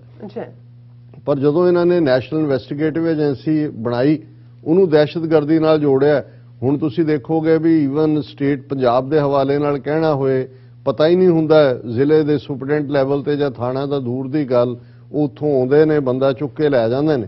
ਅੱਛਾ, ਫਿਰ ਜਿਹੜਾ ਕੇਸ NIA ਲੈਵਲ ਦੇ ਉੱਤੇ ਚਲਾ ਜਾਂਦਾ ਹੈ ਉਹ ਜ਼ਾਹਰ ਹੈ ਕਿ ਸੈਂਟਰ ਦੇ ਕੋਲ ਹੈ। ਹੁਣ ਹੁੰਦਾ ਇਹ ਹੈ ਜਦ ਤੁਸੀਂ ਇਹਨਾਂ ਦਾ ਕਾਨੂੰਨ ਜਾਂ ਈਵਨ ਜੇਲ੍ਹ ਮੈਨੂਅਲ ਔਰ ਦੂਸਰਾ ਇਹਨਾਂ ਦੇ ਕ੍ਰਿਮੀਨਲ ਕੋਡ ਦੇਖੋ ਕਿ ਜਿੱਥੇ ਵਾਕਿਆ ਕੋਈ ਹੁੰਦਾ ਕੋਈ ਕ੍ਰਾਈਮ ਹੁੰਦਾ ਹੈ, ਜਿਹੜਾ ਉਸ ਕ੍ਰਾਈਮ ਦੇ ਵਿੱਚ ਇਨਵੋਲਵ ਹੈ ਜਿਹਦੇ ਲਈ ਕ੍ਰਿਮੀਨਲ ਹੈ ਔਰ ਜੇ ਉਸ ਦੀ ਕਨਵਿਕਸ਼ਨ ਵੀ ਹੋ ਜਾਂਦੀ ਹੈ, ਪਹਿਲਾਂ ਤਾਂ ਇਨੋਸੈਂਟ ਅੰਟਿਲ ਪ੍ਰੂਵਨ ਗਿਲਟੀ ਹੁੰਦਾ ਹੈ, ਪਰ ਜੇ ਉਹਦੀ ਜਿਹੜੀ ਹੈ ਉਸ ਨੂੰ ਜਿਹੜਾ ਉਹ ਸਜ਼ਾ ਵੀ ਹੋ ਜਾਂਦੀ ਹੈ ਤੇ ਉਹਨੂੰ ਉਹਦੇ ਪਿੰਡ ਜਾਂ ਘਰ ਦੇ ਨੇੜੇ ਜਿਹੜੀ ਸਭ ਤੋਂ ਨੇੜੇ ਜੇਲ੍ਹ 'ਚ ਹੈ ਉਹਦੇ 'ਚ ਰੱਖਿਆ ਜਾਣਾ ਚਾਹੀਦਾ ਹੈ। ਇਹ ਕਾਨੂੰਨੀ ਤੌਰ ਦੇ ਉੱਤੇ ਹੈ ਕਿ ਵੀ ਤੁਸੀਂ ਜਿਹੜਾ ਜਿਹਦੀ ਕਨਵਿਕਸ਼ਨ ਹੋਈ ਹੈ ਜਾਂ ਜਿਹੜਾ ਕਨਵਿਕਟ ਬਣ ਜਾਂਦਾ ਹੈ ਉਹਨੂੰ ਤੁਸੀਂ ਉਹਦੇ ਘਰ ਦੇ ਨੇੜੇ ਜੇਲ੍ਹ 'ਚ ਰੱਖੋਗੇ ਤਾਂ ਕਿ ਉਸ ਦੇ ਪਰਿਵਾਰਜਨਾਂ ਦੇ ਲਈ ਉਹਦੇ ਨਾਲ ਮਿਲਣਾ ਸੌਖਾ ਹੋਏ ਔਰ ਉਹ ਵੀ ਐਟ ਹੋਮ ਮਹਿਸੂਸ ਕਰੇ। ਪਰ ਹੁਣ ਕੀ ਹੈ ਕਿ ਜੇ ਤੁਸੀਂ ਕੇਸ NIA ਦੇ ਹਵਾਲੇ ਕਰ ਦਿੱਤੇ ਜਾਂ NIA ਨੇ ਖੁਦ ਹੀ ਇਨਵੋਲਵ ਹੋ ਗਈ ਕਿ ਜੀ ਇਹ ਤਾਂ ਦਹਿਸ਼ਤਗਰਦੀ ਦਾ ਕੇਸ ਹੈ, ਉਹ ਦਿੱਲੀੋਂ ਨੂੰ ਚੁੱਕ ਲਿਆਂਦੇ ਨੇ ਔਰ ਦਿੱਲੀ ਦੀ ਸਭ ਤੋਂ ਨੋਟੋਰੀਅਸ ਜੇਲ੍ਹ ਜਿਹੜੀ ਹੈ ਤਿਹਾੜ ਜੇਲ੍ਹ, ਉਸ ਦੇ ਵਿੱਚ ਉਹਨਾਂ ਨੂੰ ਰੱਖਿਆ ਜਾਂਦਾ ਹੈ। ਔਰ ਇਹ ਗੱਲ ਇਹ ਨਹੀਂ ਹੈ ਕਿ ਵੀ ਹੁਣ ਸ਼ੁਰੂ ਹੋਈ ਹੈ, ਜੇ ਤੁਸੀਂ 84 ਤੋਂ ਬਾਅਦ ਦੇਖੋ ਟਾਡਾ ਕਾਨੂੰਨ ਜਿਨ੍ਹਾਂ ਦੇ ਉੱਤੇ ਟੈਰਰਿਸਟ ਐਂਡ ਡਿਸਰਪਟਿਵ ਐਕਟੀਵਿਟੀਜ਼ ਜਿਹੜਾ ਬਲੈਕ ਡਰੈਕੋਨੀਅਨ ਲਾਅ 1985 ਦੇ ਵਿੱਚ ਇਹਨਾਂ ਨੇ ਪਾਸ ਕੀਤਾ, ਜਿਹਦੇ ਟਾਡਾ ਦੇ ਥੱਲੇ ਹਜ਼ਾਰਾਂ ਸਿੱਖ ਨੌਜਵਾਨ ਝੂਠੇ ਪੁਲਿਸ ਮੁਕਾਬਲਿਆਂ 'ਚ ਮਾਰੇ ਵੀ, ਔਰ ਜਿਹੜੇ ਉਹਨਾਂ ਨੇ ਫੜੇ ਵੀ, ਜਿਹੜੇ ਨਹੀਂ ਮਾਰੇ ਜਾ ਸਕੇ ਐਨਕਾਊਂਟਰਸ ਦੇ ਵਿੱਚ, ਉਹਨਾਂ ਨੂੰ ਚੁੱਕ ਕੇ ਉਹਨਾਂ ਨੇ ਗੁਜਰਾਤ ਦੀਆਂ ਜੇਲ੍ਹਾਂ ਦੇ ਵਿੱਚ ਲੈ ਗਏ ਸੀ। ਗੁਜਰਾਤ ਇੱਕ ਸਟੇਜ ਤੇ ਟਾਡਾ ਦੇ ਜ਼ਿਆਦਾ ਕੇਸ ਗੁਜਰਾਤ ਦੇ ਵਿੱਚ ਰਜਿਸਟਰਡ ਸੀ ਦੈਨ ਪੰਜਾਬ ਦੇ, ਪਰ ਉਹ ਪੰਜਾਬ ਦੇ ਨੌਜਵਾਨਾਂ ਨੂੰ, ਸਿੱਖ ਨੌਜਵਾਨਾਂ ਨੂੰ ਉੱਥੇ ਫਾਰ ਆਫ ਜੇਲ੍ਹਾਂ ਦੇ ਵਿੱਚ ਰੱਖਿਆ ਗਿਆ ਸੀ। ਇਹੀ ਗੱਲ ਅਸੀਂ ਜੂਨ 84 ਦੇ ਹਮਲੇ ਵੇਲੇ ਜਿਹੜੇ ਸੈਂਕੜਿਆਂ ਸਿੱਖ ਨੌਜਵਾਨ ਜਾਂ ਜਿਹੜੇ ਯਾਤਰੂ ਉਹਨਾਂ ਨੇ ਫੜੇ ਦਰਬਾਰ ਸਾਹਿਬ ਚੋਂ 300 ਤੋਂ ਜ਼ਿਆਦਾ, 400 ਜਾਂ ਸ਼ਾਇਦ 500 ਪਲੱਸ ਸੀ, ਉਹਨਾਂ ਨੂੰ ਹਾਲਾਂ ਵਾਕਿਆ ਅੰਮ੍ਰਿਤਸਰ 'ਚ ਹੈ, ਰਹਿਣ ਵਾਲੇ ਸਾਰੇ ਪੰਜਾਬ ਦੇ ਨੇ, ਉਹਨਾਂ ਨੂੰ ਜੋਧਪੁਰ ਜੇਲ੍ਹ ਦੇ ਵਿੱਚ ਲਿਜਾਇਆ ਗਿਆ ਸੀ, ਔਰ ਜੋਧਪੁਰ ਤੋਂ ਪਹਿਲਾਂ ਅਜਮੇਰ 1 ਸਾਲ ਰੱਖਿਆ ਗਿਆ ਫਾਰ ਆਫ, ਤਾਂ ਕਿ ਕੋਈ ਉਹਨਾਂ ਦੇ ਉੱਥੇ ਕਿਵੇਂ ਉਹਨਾਂ ਨੂੰ ਟਾਰਚਰ ਕੀਤਾ ਗਿਆ, ਕੀ ਕੀਤਾ ਗਿਆ। ਹੁਣ ਜੋਧਪੁਰ ਐਕਸਟ੍ਰੀਮ ਜਾਂ ਅਜਮੇਰ ਤਾਂ ਮਿਲਣੀ ਨਹੀਂ ਸੀ ਦਿੰਦੇ, ਉਦੋਂ ਸਭ ਤੋਂ ਵੱਡੀ ਪ੍ਰੋਬਲਮ ਸੀ ਕਿ ਕਿਵੇਂ ਜਾ ਕੇ ਮਿਲਣਾ। ਮੈਂ ਇਹ ਬੈਕਗ੍ਰਾਉਂਡ ਇਸ ਲਈ ਦੇ ਰਿਹਾ ਕਿ ਇਸ ਗੱਲ ਦੀ ਸਮਝ ਹੋਏ ਜਿਹੜਾ ਵਾਕਿਆ ਤਿਹਾੜ ਜੇਲ੍ਹ ਦੇ ਵਿੱਚ ਵਾਪਰਦਾ ਐਨ ਉਸ ਮੌਕੇ ਤੇ ਜਦੋਂ ਦੂਸਰੇ ਪਾਸੇ ਜਿਹੜਾ ਉਹ ਬੜਾ ਉਹਨੂੰ ਜਿਹੜਾ ਇੱਕ ਹੀਰੋਜ਼ ਵੈਲਕਮ ਦਿੱਤੀ ਜਾ ਰਹੀ ਹੈ ਬਿਪਨ ਰਾਵਤ ਨੂੰ, ਕਿ ਇਸ ਤਿਹਾੜ ਜੇਲ੍ਹ ਦੇ ਅੰਦਰ ਬਹੁਤ ਸਾਰੇ ਬੇਗੁਨਾਹ ਦੇ ਹੌਕੇ ਹਾਵੇ ਅੱਜ ਵੀ ਸੁਣੇ ਜਾ ਸਕਦੇ ਨੇ। ਕਸ਼ਮੀਰੀਆਂ ਦੇ ਹਵਾਲੇ ਨਾਲ ਦੇ ਕਹਿਣਾ ਹੋਏ, ਮਕਬੂਲ ਭੱਟ ਇਸੇ ਥਾਂ ਦੇ ਉੱਤੇ ਉਹਨੂੰ ਟਾਰਚਰ ਕਰਕੇ ਮਾਰਿਆ ਗਿਆ, ਉਹਦੀ ਮਈਅਤ ਅੱਜ ਤੱਕ ਵੀ ਕਸ਼ਮੀਰੀ ਉਹਨਾਂ ਦੇ ਟੱਬਰ ਨੂੰ ਨਹੀਂ ਦਿੱਤੀ ਗਈ, ਉਹਨੂੰ ਤਿਹਾੜ ਜੇਲ੍ਹ ਦੇ ਵਿੱਚ ਦਫਨਾਇਆ ਗਿਆ। ਬਹੁਤ ਤਾਜ਼ਾ ਦੌਰ ਦੇ ਵਿੱਚ ਅਫਜ਼ਲ ਗੁਰੂ, ਜਿਸ ਨੂੰ ਝੂਠਾ ਕੇਸ ਪਾ ਕੇ ਪਾਰਲੀਮੈਂਟ ਹਮਲੇ ਨਾਲ ਜੋੜਿਆ ਗਿਆ, ਉਸ ਨੂੰ ਵੀ ਤਿਹਾੜ ਜੇਲ੍ਹ ਦੇ ਵਿੱਚ ਦਫਨਾਇਆ ਗਿਆ। ਘਰਦਿਆਂ ਨੂੰ ਅੱਜ ਤੱਕ ਵੀ ਉਸ ਦੀ ਡੈੱਡ ਬਾਡੀ ਤੱਕ ਨਹੀਂ ਦਿੱਤੀ ਗਈ। ਔਰ ਇੱਥੇ ਕਿਵੇਂ ਜਿਹੜੇ ਸ਼ਹੀਦ ਭਾਈ ਸਤਵੰਤ ਸਿੰਘ, ਭਾਈ ਕੇਰ ਸਿੰਘ, ਕਿਵੇਂ ਉਹਨਾਂ ਨੂੰ ਰੱਖ ਕੇ ਇੱਥੇ ਹੀ ਫਾਂਸੀ ਦਿੱਤੀ ਗਈ, ਔਰ ਈਵਨ ਉਹਨਾਂ ਦੀਆਂ ਡੈੱਡ ਬਾਡੀਜ਼ ਉਹ ਵੀ ਪੁਲਿਸ ਨੇ ਦੀ ਜਿਹੜੀ ਹੈ ਉਹ ਸੁਪਰਵਿਜ਼ਨ ਥੱਲੇ ਹੀ ਉਹਨਾਂ ਨੂੰ ਕ੍ਰੀਮੇਟ ਕੀਤਾ ਗਿਆ, ਪਰ ਉਹਨਾਂ ਦੀਆਂ ਐਸ਼ਿਜ਼ ਜਿਹੜੇ ਉਹਨਾਂ ਦੇ ਫੁੱਲ ਜਿਹਨੂੰ ਅਸੀਂ ਕਹਿੰਦੇ ਹਾਂ ਉਹ ਪਰਿਵਾਰ ਨੂੰ ਨਹੀਂ ਦਿੱਤੇ ਗਏ। ਸਰਕਾਰੀ ਤੌਰ ਦੇ ਉੱਤੇ ਲਿਜਾ ਕੇ ਗੰਗਾ ਦੇ ਵਿੱਚ ਉਹਨਾਂ ਨੇ ਕਿਹਾ ਜੀ ਅਸੀਂ ਗੰਗਾ ਹਰਿਦੁਆਰ 'ਚ ਪਾ ਦਿੱਤੇ ਨੇ।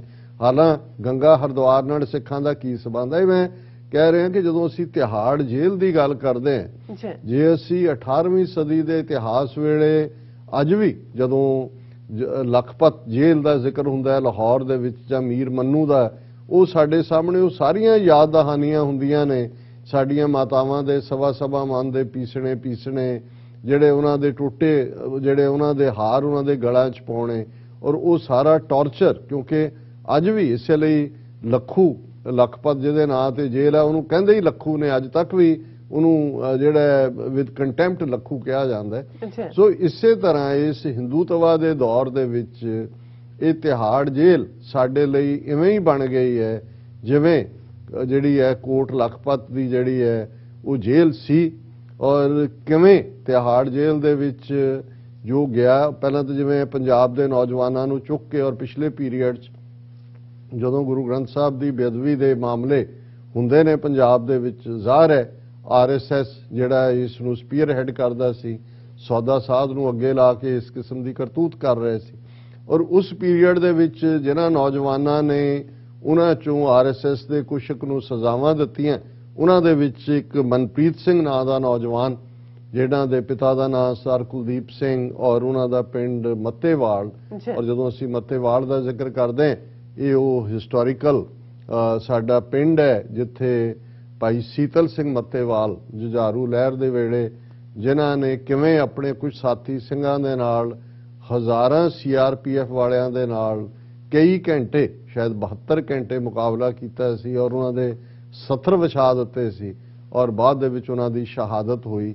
ਇਹ ਪਰਿਵਾਰ ਜਿਨ੍ਹਾਂ ਦੇ ਨਾਲ ਮਨਪ੍ਰੀਤ ਸਿੰਘ ਦਾ ਸਬੰਧ ਹੈ, ਜਿਹੜੇ ਇਸ ਦੁਨੀਆ 'ਚ ਨਹੀਂ ਨੇ, ਕਿਉਂਕਿ ਅਸੀਂ ਦੱਸਾਂਗੇ ਕਿ ਕਿਵੇਂ ਜੇਲ੍ਹ ਅਧਿਕਾਰੀਆਂ ਨੇ ਇਸ ਬਹਾਦਰ ਨੌਜਵਾਨ ਨੂੰ, ਜਿਹੜਾ ਤੰਦਰੁਸਤ 2-2 ਘੰਟੇ ਐਕਸਰਸਾਈਜ਼ ਕਰਨ ਵਾਲਾ, ਔਰ ਬੇਸ਼ੱਕ ਜਦੋਂ ਉਸਨੇ ਸਜ਼ਾ ਯਾਫਤਾ ਕੀਤਾ RSS ਵਾਲੇ ਨੂੰ, ਉਦੋਂ ਉਸਨੇ ਆਪਣੇ ਕੇਸ ਕਤਲ ਕਰਵਾਏ, ਕਿਉਂਕਿ ਤੁਹਾਨੂੰ ਆਪਣੇ ਆਪ ਨੂੰ ਰੱਖਣ ਦੇ ਲਈ ਦੇਖਣਾ ਕਿ ਪੈਂਦਾ ਕਿ ਨਾ ਹਾਲਾਤਾਂ 'ਚ ਤੁਸੀਂ ਪਹੁੰਚ ਕਰ ਸਕਦੇ ਹੋ ਦੁਸ਼ਮਣ ਤੱਕ।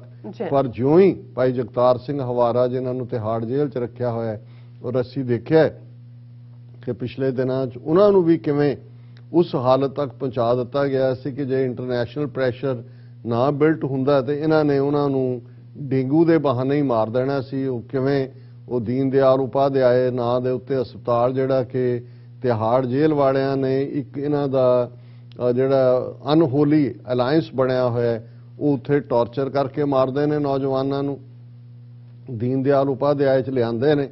ਉੱਥੇ ਹੁੰਦਾ ਹੈ ਕਿ ਜੀ ਨੈਚੁਰਲ ਡੈਥ, ਜਾਂ ਉੱਥੇ ਜਿਹੜਾ ਕਹਿਣਗੇ ਜੀ ਨੇ ਜ਼ਹਿਰ ਖਾ ਲਿਆ, ਔਰ ਉੱਥੇ ਵੀ ਕਿਉਂਕਿ ਡਾਕਟਰ ਉਹੀ ਸਰਕਾਰੀ ਲੈਵਲ ਏਜੰਸੀਆਂ ਨੇ ਆਪਣੇ ਬੰਦੇ ਫਿੱਟ ਕੀਤੇ ਹੋਏ ਨੇ, ਪੋਸਟਮਾਰਟਮ ਰਿਪੋਰਟਸ ਉਹ ਕਲੀਅਰ ਕਰ ਦੇਣਗੇ ਜੀ ਕਿ ਬਿਲਕੁਲ ਠੀਕ ਜ਼ਹਿਰ ਖਾ ਕੇ ਮਰਿਆ। ਔਰ ਇਸ ਕਿਸਮ ਦਾ ਇਹ ਚੌਥਾ ਵਾਕਿਆ ਅੱਜ ਹੁੰਦਾ ਹੈ। ਔਰ ਇਹ ਮਨਪ੍ਰੀਤ ਸਿੰਘ ਜਿਸ ਨਾਲ ਉਹਦੇ ਭਰਾ ਅਜੇ 15 ਦਿਨ ਪਹਿਲਾਂ 20 ਦਿਨ ਪਹਿਲਾਂ ਮਿਲ ਕੇ ਗਏ, ਔਰ ਉਹਨੇ ਕਿਹਾ ਕਿ ਬਈ ਮੇਰੇ ਕੱਪੜੇ ਆ ਲੈਣ ਤੇ ਨਾਲ ਦੁਮਾਲਾ ਦਸਤਾਰ ਸਜਾਉਣ ਦੇ ਲਈ ਚਿੱਟੇ ਰੰਗ ਦੇ, ਉਹਨੇ ਕਿਹਾ ਚਿੱਟਾ ਦੁਮਾਲਾ ਲੈ ਕੇ ਆਣਾ। ਔਰ ਉਹਨਾਂ ਨੂੰ ਪਤਾ ਲੱਗਦਾ 3 ਦਿਨ ਪਹਿਲਾਂ ਉਹਨਾਂ ਨੂੰ ਕਾਲ ਜਾਂਦੀ ਹੈ ਕਿ ਜੀ ਉਹ ਤੁਹਾਡੇ ਭਰਾ ਨੇ ਜਿਹੜੀ ਹੈ ਉਹ ਤਾਂ ਜ਼ਹਿਰ ਖਾ ਕੇ ਖੁਦਕੁਸ਼ੀ ਕਰ ਲਈ ਹੈ, ਔਰ ਉਹਦੀ ਲਾਸ਼ ਜਿਹੜੀ ਹੈ ਦੀਨ ਦਿਆਲ ਉਪਾਧਿਆਏ ਹਸਪਤਾਲ ਪਈ ਹੈ, ਆ ਕੇ ਲੈ ਜਾਓ। ਹੁਣ ਉਹ ਜਦੋਂ ਉੱਥੇ ਜਾਂਦੇ ਨੇ ਔਰ ਉਹ ਦੇਖਦੇ ਨੇ, ਉਹਨਾਂ ਨੇ ਕਿਹਾ ਕਿ ਵੀ ਅਸੀਂ ਤਾਂ ਮਿਲ ਕੇ ਗਏ ਔਰ ਉਹਦੇ ਕੇਸ ਕਤਲ ਕਰ ਦਿੱਤੇ, ਉਹਨੂੰ ਜਿਵੇਂ ਉਹ ਤੁਸੀਂ ਕੈਂਚੀ ਦਾ ਔਰ ਦਾੜੀ ਵੀ ਉਹਨੂੰ ਜਿਹਨੂੰ ਬੇਅਦਬ ਕਰਕੇ। ਔਰ ਉਹਨਾਂ ਨੇ ਜਦੋਂ ਲਾਸ਼ ਨੂੰ ਕੋਲੋਂ ਦੇਖਿਆ ਵੀ ਉਹਦੇ ਗੁੱਟ ਦੇ ਉੱਤੇ ਜਿਹੜਾ ਉਹ ਜਿਵੇਂ ਰੱਸੀ ਬੰਨੀ ਦੇ ਨਿਸ਼ਾਨ ਹੈ, ਸਿਰ ਦੀ ਬੈਕ ਸਾਈਡ ਦੇ ਉੱਤੇ ਇੱਕ ਹੋਲ ਹੈ, ਔਰ ਉਹਦੀ ਬਾਡੀ ਦੱਸਦੀ ਹੈ ਵੀ ਟੌਰਚਰ ਕੀਤਾ। ਪਰ ਪੋਸਟਮਾਰਟਮ ਰਿਪੋਰਟ 'ਚੋਂ ਤਾਂ ਕੁਝ ਨਹੀਂ ਨਿਕਲੇਗਾ ਹਾਲਾਂ। ਔਰ ਉਹਨਾਂ ਨੇ ਈਵਨ ਜਿਵੇਂ ਉਹਨਾਂ ਨੂੰ ਨੇੜੇ ਤੱਕ ਨਹੀਂ ਜਾਣ ਦਿੱਤਾ।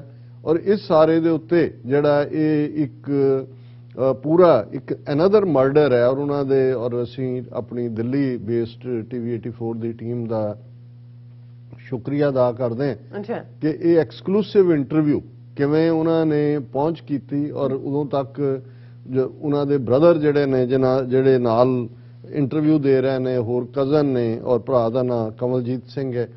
ਔਰ ਉਹਦੇ 'ਚ ਜਿਹੜਾ ਲਗਭਗ 30 ਮਿੰਟ ਦਾ ਇੰਟਰਵਿਊ ਵੀਰ ਜਸਵਿੰਦਰ ਸਿੰਘ TV 84 ਟੀਮ ਦੇ ਜਿਹੜੇ ਦਿੱਲੀ ਬਿਊਰੋ ਦੇ ਇੰਚਾਰਜ ਨੇ ਉਹਨਾਂ ਨੇ ਕੀਤਾ। ਉਹ ਜਿਉਂ ਹੀ 9:30 ਵਜੇ ਖਬਰਾਂ ਖਤਮ ਹੋਣਗੀਆਂ ਉਸ ਵੇਲੇ ਉਹ ਅੱਧੇ ਘੰਟੇ ਦਾ ਜਿਹੜਾ ਉਹ ਸੁਣਿਆ ਜਾ ਸਕਦਾ ਹੈ। ਹਾਲਾਂਕਿ ਸੋਸ਼ਲ ਮੀਡੀਆ ਦੇ ਉੱਤੇ YouTube ਔਰ Facebook ਤੇ ਆਲਰੇਡੀ ਅਪਲੋਡ ਕਰ ਦਿੱਤਾ ਗਿਆ, ਕਿਉਂਕਿ ਕੁਝ ਇਸ਼ੂ ਜਿਹੜੇ ਬਹੁਤ ਇੰਪੋਰਟੈਂਟ ਹੁੰਦੇ ਨੇ ਇਸ ਵੇਲੇ ਦੁਨੀਆ ਭਰ 'ਚ TV 84 ਇੱਕ ਐਸਾ ਮੀਡੀਅਮ ਬਣਿਆ ਜਿਹਦੇ ਰਾਹੀਂ ਇਹ ਜਿਹੜਾ ਮਰਡਰ ਮਨਪ੍ਰੀਤ ਸਿੰਘ ਦਾ ਕੀਤਾ ਇਹ ਖਬਰ ਦੁਨੀਆ ਭਰ 'ਚ ਪਹੁੰਚੀ ਹੈ।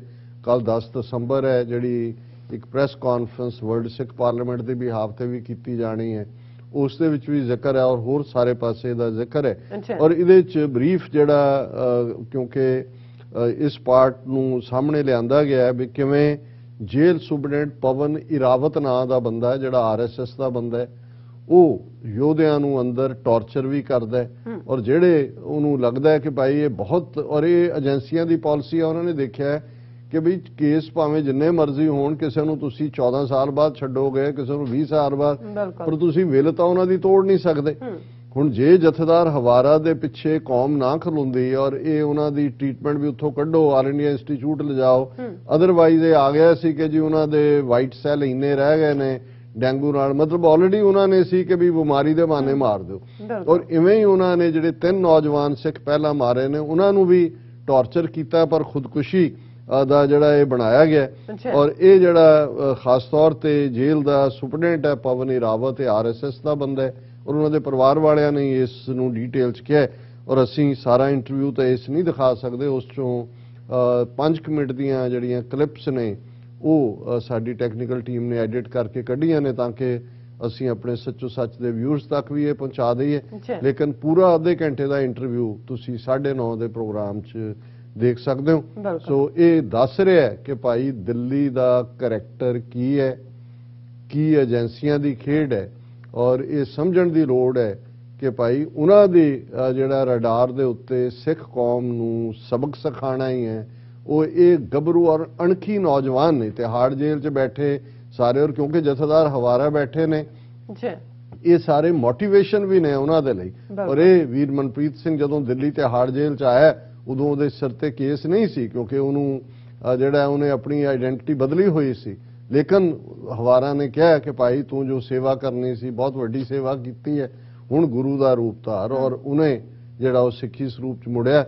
ਪਰ ਅਸੀਂ ਕਿੰਨੇ ਜਿਹੜੇ ਆ ਅੱਜ ਬੇਬਸ ਹੈ ਕਿ ਸਾਡਾ ਇੱਕ ਯੋਧਾ ਦੁਨੀਆ ਚ ਜਾ ਰਿਹਾ। ਸਾਡੀ ਤਾਂ ਅਰਦਾਸ ਗੁਰੂ ਅੱਗੇ ਹੁੰਦੀ ਹੈ ਕਿ ਸਿੱਖੀ ਕੇਸਾਂ ਸਵਾਸਾਂ ਨਾਲ ਨਿਭੇ, ਔਰ ਇਹੀ ਨਹੀਂ ਕਿ ਸਾਡਾ ਦੁਸ਼ਮਣ ਮਾਰ ਰਿਹਾ ਹੈ, ਜਿਵੇਂ ਉਹਨਾਂ ਨੇ ਮਨਪ੍ਰੀਤ ਸਿੰਘ ਨੂੰ ਟੌਰਚਰ ਕਰਕੇ ਮਾਰਿਆ, ਉਸਦੇ ਕੇਸ ਕਤਲ ਕੀਤੇ ਗਏ, ਦਾੜੇ ਦੀ ਬੇਅਦਬੀ ਕੀਤੀ ਗਈ ਤਾਂ ਕਿ ਉਹ ਡਿਸਗ੍ਰੇਸ ਉਹਨਾਂ ਨੂੰ ਕਰ ਸਕਣ। ਅਸੀਂ ਟੈਕਨੀਕਲ ਟੀਮ ਨੂੰ ਕਵਾਂਗੇ ਕਿ ਉਹ ਜਿਹੜਾ ਉਹਨਾਂ ਨੇ ਐਡਿਟ ਕੀਤਾ ਹੈ ਉਸ ਨੂੰ ਚਲਾ ਦੇਣ।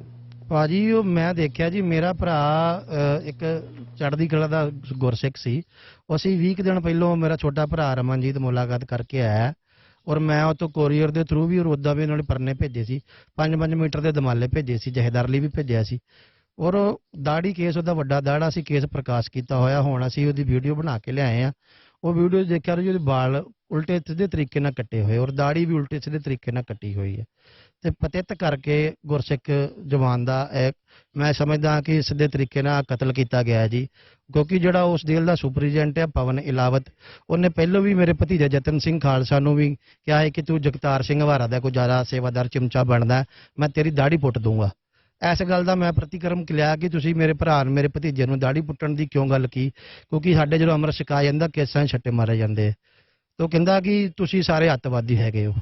ਅਸੀਂ ਕਿਹਾ ਵੀ ਅਸੀਂ ਕਿਵੇਂ ਅੱਤਵਾਦੀ ਕਰਾਂ, ਤੁਸੀਂ ਖਾਲਿਸਤਾਨ ਨੂੰ ਸਪੋਰਟ ਕਰਦੇ ਹੋ। ਮੈਂ ਕਿਹਾ ਜੀ ਬਿਲਕੁਲ ਕਰਦੇ ਹਾਂ, ਜਦ ਕਿ ਮੈਂ ਵੀ ਹਾਈ ਰਿਕਸ 'ਚ 6.5 ਸਾਲ ਰਿਹਾ। ਮੈਨੂੰ ਉਸੇ ਹੀ ਅਫਸਰ ਨੇ ਕੱਢਿਆ ਸੀ, ਮੈਂ ਉਹਦਾ ਬਹੁਤ ਮਾਣ ਸਤਿਕਾਰ ਕਰਦਾ ਸੀ। ਪਰ ਜਦੋਂ ਉਹਨੇ ਮੇਰੇ ਭਰਾ ਭਤੀਜੇ ਦੇ ਬਾਰੇ ਕਿਹਾ ਕਿ ਤੇਰੀ ਦਾੜੀ ਪੱਟ ਦੂੰ, ਮੇਰਾ ਥੋੜਾ ਸਾਡਾ ਉਹਦੇ ਨਾਲ ਬੋਲ ਹੋਇਆ ਕਿ ਤੁਹਾਨੂੰ ਇਹ ਗੱਲ ਨਹੀਂ ਕਹਿਣੀ ਚਾਹੀਦੀ। ਕਹਿੰਦਾ ਹਵਾਰੇ ਨੇ ਬਲਾਸਟ ਕੀਤਾ, ਉਹਨੇ ਬਹੁਤ ਸਾਰੇ ਬੰਦੇ ਮਾਰਤੇ। ਅਸੀਂ ਕਿਹਾ ਜੀ ਅਗਰ ਹਵਾਰੇ ਨੇ ਬਲਾਸਟ ਕੀਤਾ ਤੇ ਮੁੱਖ ਮੰਤਰੀ ਬੇਅੰਤ ਸਿੰਘ ਜਿਹੜਾ ਕਿ ਮਹਿਜ਼ 2% ਵੋਟਾਂ ਲੈ ਕੇ ਉਸ ਟਾਈਮ ਮੁੱਖ ਮੰਤਰੀ ਬਣਿਆ ਸੀ, ਉਹਨੇ ਵੀ ਕੋਈ ਸਿੱਖ ਕੌਮ ਦਾ ਘਾਣ ਨਹੀਂ ਕੀਤਾ, ਕੋਈ ਚੰਗਾ ਕੰਮ ਨਹੀਂ ਕੀਤਾ। ਔਰ ਉਸ ਟਾਈਮ ਦੇ ਵਿੱਚ ਵੀ ਜੋ ਸਿੰਘਾਂ ਨੇ ਕਦਮ ਚੁੱਕੇ ਉਹ ਸਹੀ ਚੁੱਕੇ ਕਦਮ। ਭਾਈ ਜਗਤਾਰ ਸਿੰਘ ਹਵਾਰਾ ਨੇ, ਪਰਮਜੀਤ ਸਿੰਘ ਭਿਓਰਾ ਨੇ, ਜਗਤਾਰ ਸਿੰਘ ਤਾਰਾ ਨੇ, ਜਿੰਨੇ ਵੀ ਸਿੰਘ ਸੀ ਸਾਰਿਆਂ ਨੇ ਜੋ ਵੀ ਬਣਦੀ ਕਾਰਵਾਈ ਖਾਲਸੀ ਰਵਾਇਤਾਂ ਮੁਤਾਬਕ ਕੀਤੀ।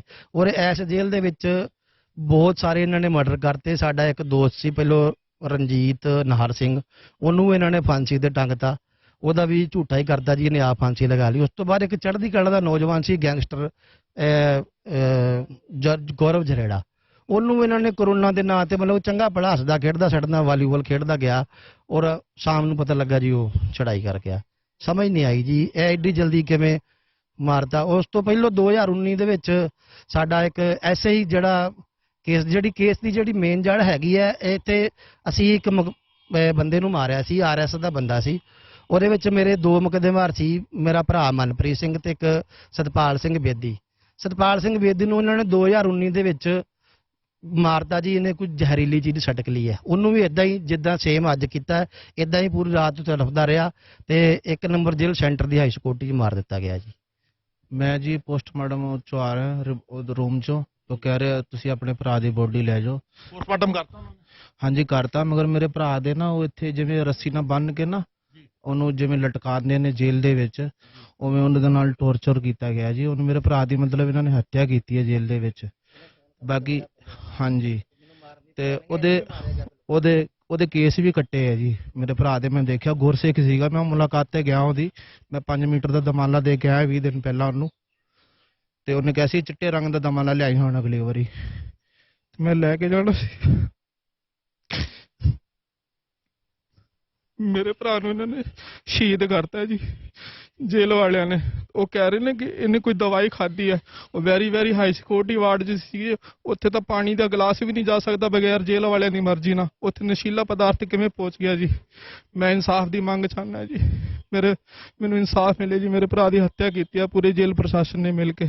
ਸਾਡੇ ਪਹਿਲੇ ਵੀ 2 ਸਿੰਘ ਇਹਨਾਂ ਨੇ ਇਸ ਤਰ੍ਹਾਂ ਹੀ ਸ਼ਹੀਦ ਕਰ ਦਿੱਤੇ ਨੇ ਜੇਲ੍ਹਾਂ ਦੇ ਵਿੱਚ, 2-3 ਜਾਣੇ, ਰਣਜੀਤ ਸਿੰਘ, ਸਤਪਾਲ ਸਿੰਘ ਬੇਦੀ, ਗੌਰਵ ਜਗੇੜੀਆ। ਤੇ ਇਹਨਾਂ ਨੇ ਜੀ ਕੀ ਨਾਮ ਹੈ, ਇਹਨਾਂ ਨੇ ਸਾਡਾ ਇੱਕ ਸਤਪਾਲ ਬੇਦੀ ਭਰਾ ਸੀ, ਉਹਨਾਂ ਨੂੰ ਇਸ ਤਰ੍ਹਾਂ ਇਹਨਾਂ ਨੇ ਦੱਸਤਾ ਕਿ ਨਸ਼ੀਲਾ ਪਦਾਰਥ ਖਾਧਾ। ਬਲਕਿ ਇਹ ਜੇਲ੍ਹ ਦੇ ਮਿਲੀ ਭੁਗਤ ਤੋਂ ਬਗੈਰ ਕੁਝ ਨਹੀਂ ਹੋ ਸਕਦਾ ਜੀ। ਐਵੇਂ ਜੇਲ੍ਹ ਵਾਲਿਆਂ ਦੀ ਪੂਰੀ ਇਹਨਾਂ ਦੇ ਵਿੱਚ ਚਾਲ ਹੈਗੀ ਹੈ ਜੀ ਮਾਰਨ 'ਚ। ਮੈਂ ਪੂਰੇ ਸਿੱਖ ਕੌਮ ਨੂੰ ਇਹ ਅਹਿਸਾਸ ਕਰਾਉਣਾ ਚਾਹੁੰਦਾ ਕਿ ਸਿੱਖ ਕੌਮ ਅੱਜ ਵੀ ਗੁਲਾਮੀ ਦੀਆਂ ਜੰਜੀਰਾਂ 'ਚ ਜਕੜੀ ਹੋਈ ਹੈ।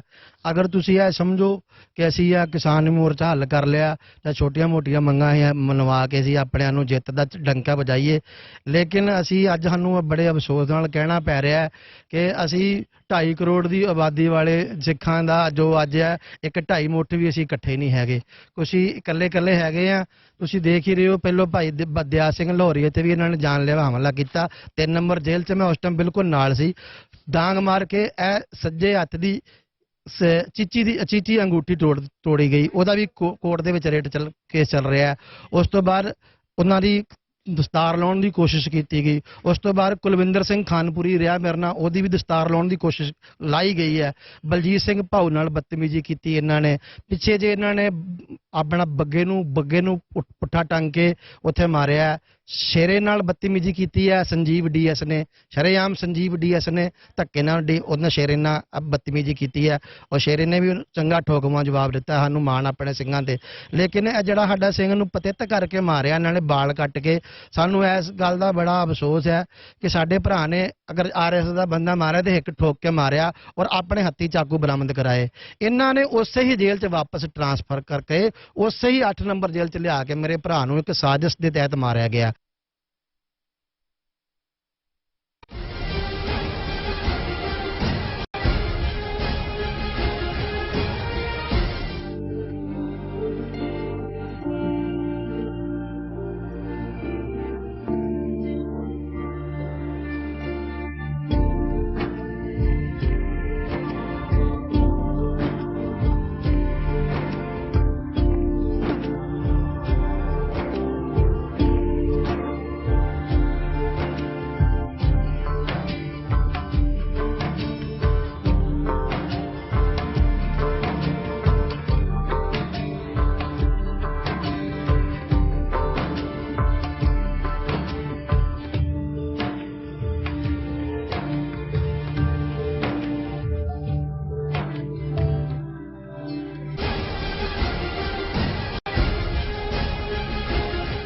ਦਰਸ਼ਕੋ, ਬ੍ਰੇਕ ਤੋਂ ਬਾਅਦ ਤੁਹਾਡਾ ਸਭ ਦਾ ਭਰਪੂਰ ਸਵਾਗਤ ਹੈ। ਸੋ ਵਿਊਅਰਸ, ਹੁਣ ਆਪਾਂ ਗੱਲਬਾਤ ਕਰਨ ਜਾ ਰਹੇ ਹਾਂ ਕਿ ਤਾਮਿਲਨਾਡੂ ਵਿੱਚ ਹੈਲੀਕਾਪਟਰ ਹਾਦਸੇ ਵਿੱਚ ਮਾਰੇ ਗਏ ਜਨਰਲ ਬਿਪਨ ਰਾਵਤ ਸੰਬੰਧੀ ਜਿਹੜੇ ਬਾਹਰ ਆ ਰਹੀਆਂ ਜਾਣਕਾਰੀਆਂ ਜਿਹੜੀਆਂ ਨੇ ਉਹ ਕਿਸੇ ਡੂੰਗੀ ਸਾਜ਼ਿਸ਼ ਵੱਲ ਇਸ਼ਾਰਾ ਕਰ ਰਹੀਆਂ ਨੇ।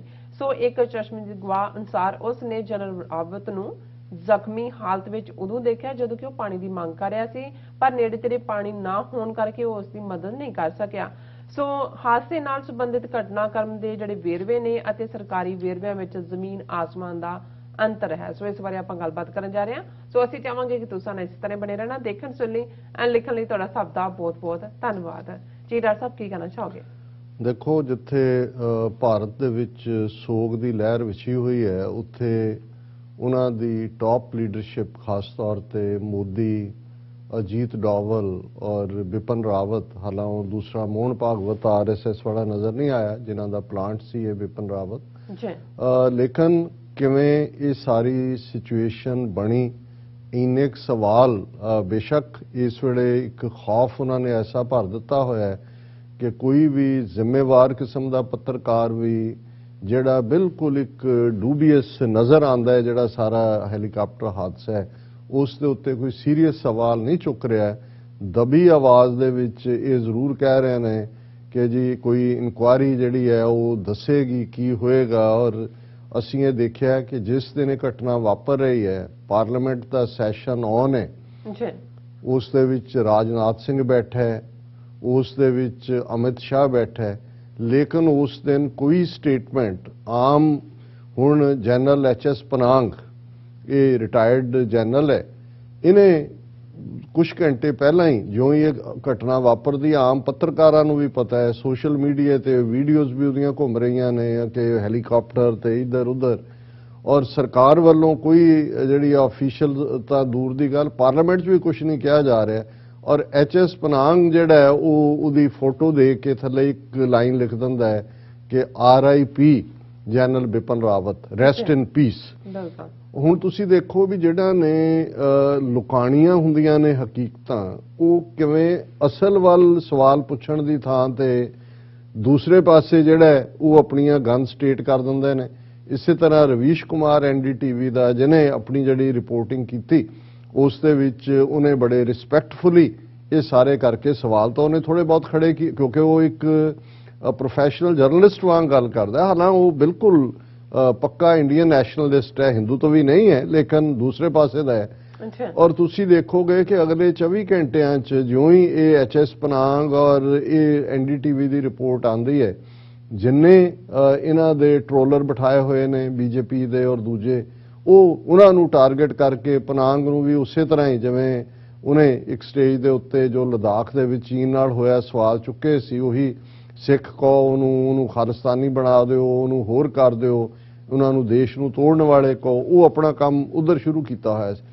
ਲੇਕਿਨ ਇਧਰ ਇਹ ਸਵਾਲ ਪੁੱਛਿਆ ਜਾ ਰਿਹਾ ਸੀ ਕਿ ਭਾਈ ਖਬਰ ਚਾਰ ਚੁਫੇਰੇ ਹੈ, ਡੀਟੇਲਸ ਵੀ ਹੋਇਆ ਵੀ ਦਿਨ ਦੇ ਤੋਂ 12 ਵਜੇ ਦੇ ਰਾਉਂਡ ਅਸੀਂ ਜਦੋਂ ਉਹਦੀਆਂ ਡੀਟੇਲਸ ਦੇਖਦੇ ਕਿ 11:48 ਦੇ ਉੱਤੇ ਹੈਲੀਕਾਪਟਰ ਉੱਡਦਾ, ਉਸ ਨੇ ਜਿਹੜਾ ਉਹ ਪਹੁੰਚਣਾ ਆਲਮੋਸਟ 12:15 ਦੇ ਨੇੜੇ, ਲੇਕਿਨ 20 ਮਿੰਟ ਬਾਅਦ ਜਿਹੜਾ ਕੰਟੈਕਟ ਲਾਸ ਹੋ ਜਾਂਦਾ ਹੈ। ਔਰ ਫਿਰ ਇਹ ਨਜ਼ਰ ਆਉਂਦਾ ਕਿ ਵੀ ਇਸ ਸਾਰੇ ਪੀਰੀਅਡ ਦੇ ਵਿੱਚ ਇੱਕ ਥਾਂ ਤੋਂ ਜਾਣਾ ਹੈ, ਇੱਕ ਥਾਂ ਪਹੁੰਚਣਾ ਹੈ।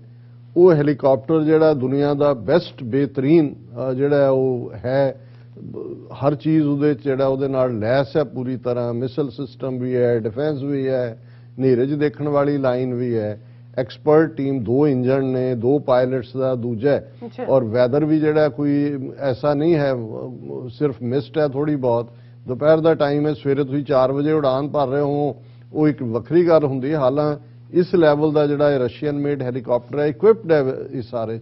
ਫਿਰ ਅਚਾਨਕ ਕੀ ਹੁੰਦਾ ਕਿ ਵੀ ਇਹ ਜਿਹੜਾ ਉਹਨਾਂ ਦੇ ਜੀ ਉਹ ਨੀਲਗਿਰੀ ਪਹਾੜੀਆਂ ਦੇ ਵਿੱਚ ਦਰਖਤ ਨਾਲ ਟਕਰਾ ਗਿਆ।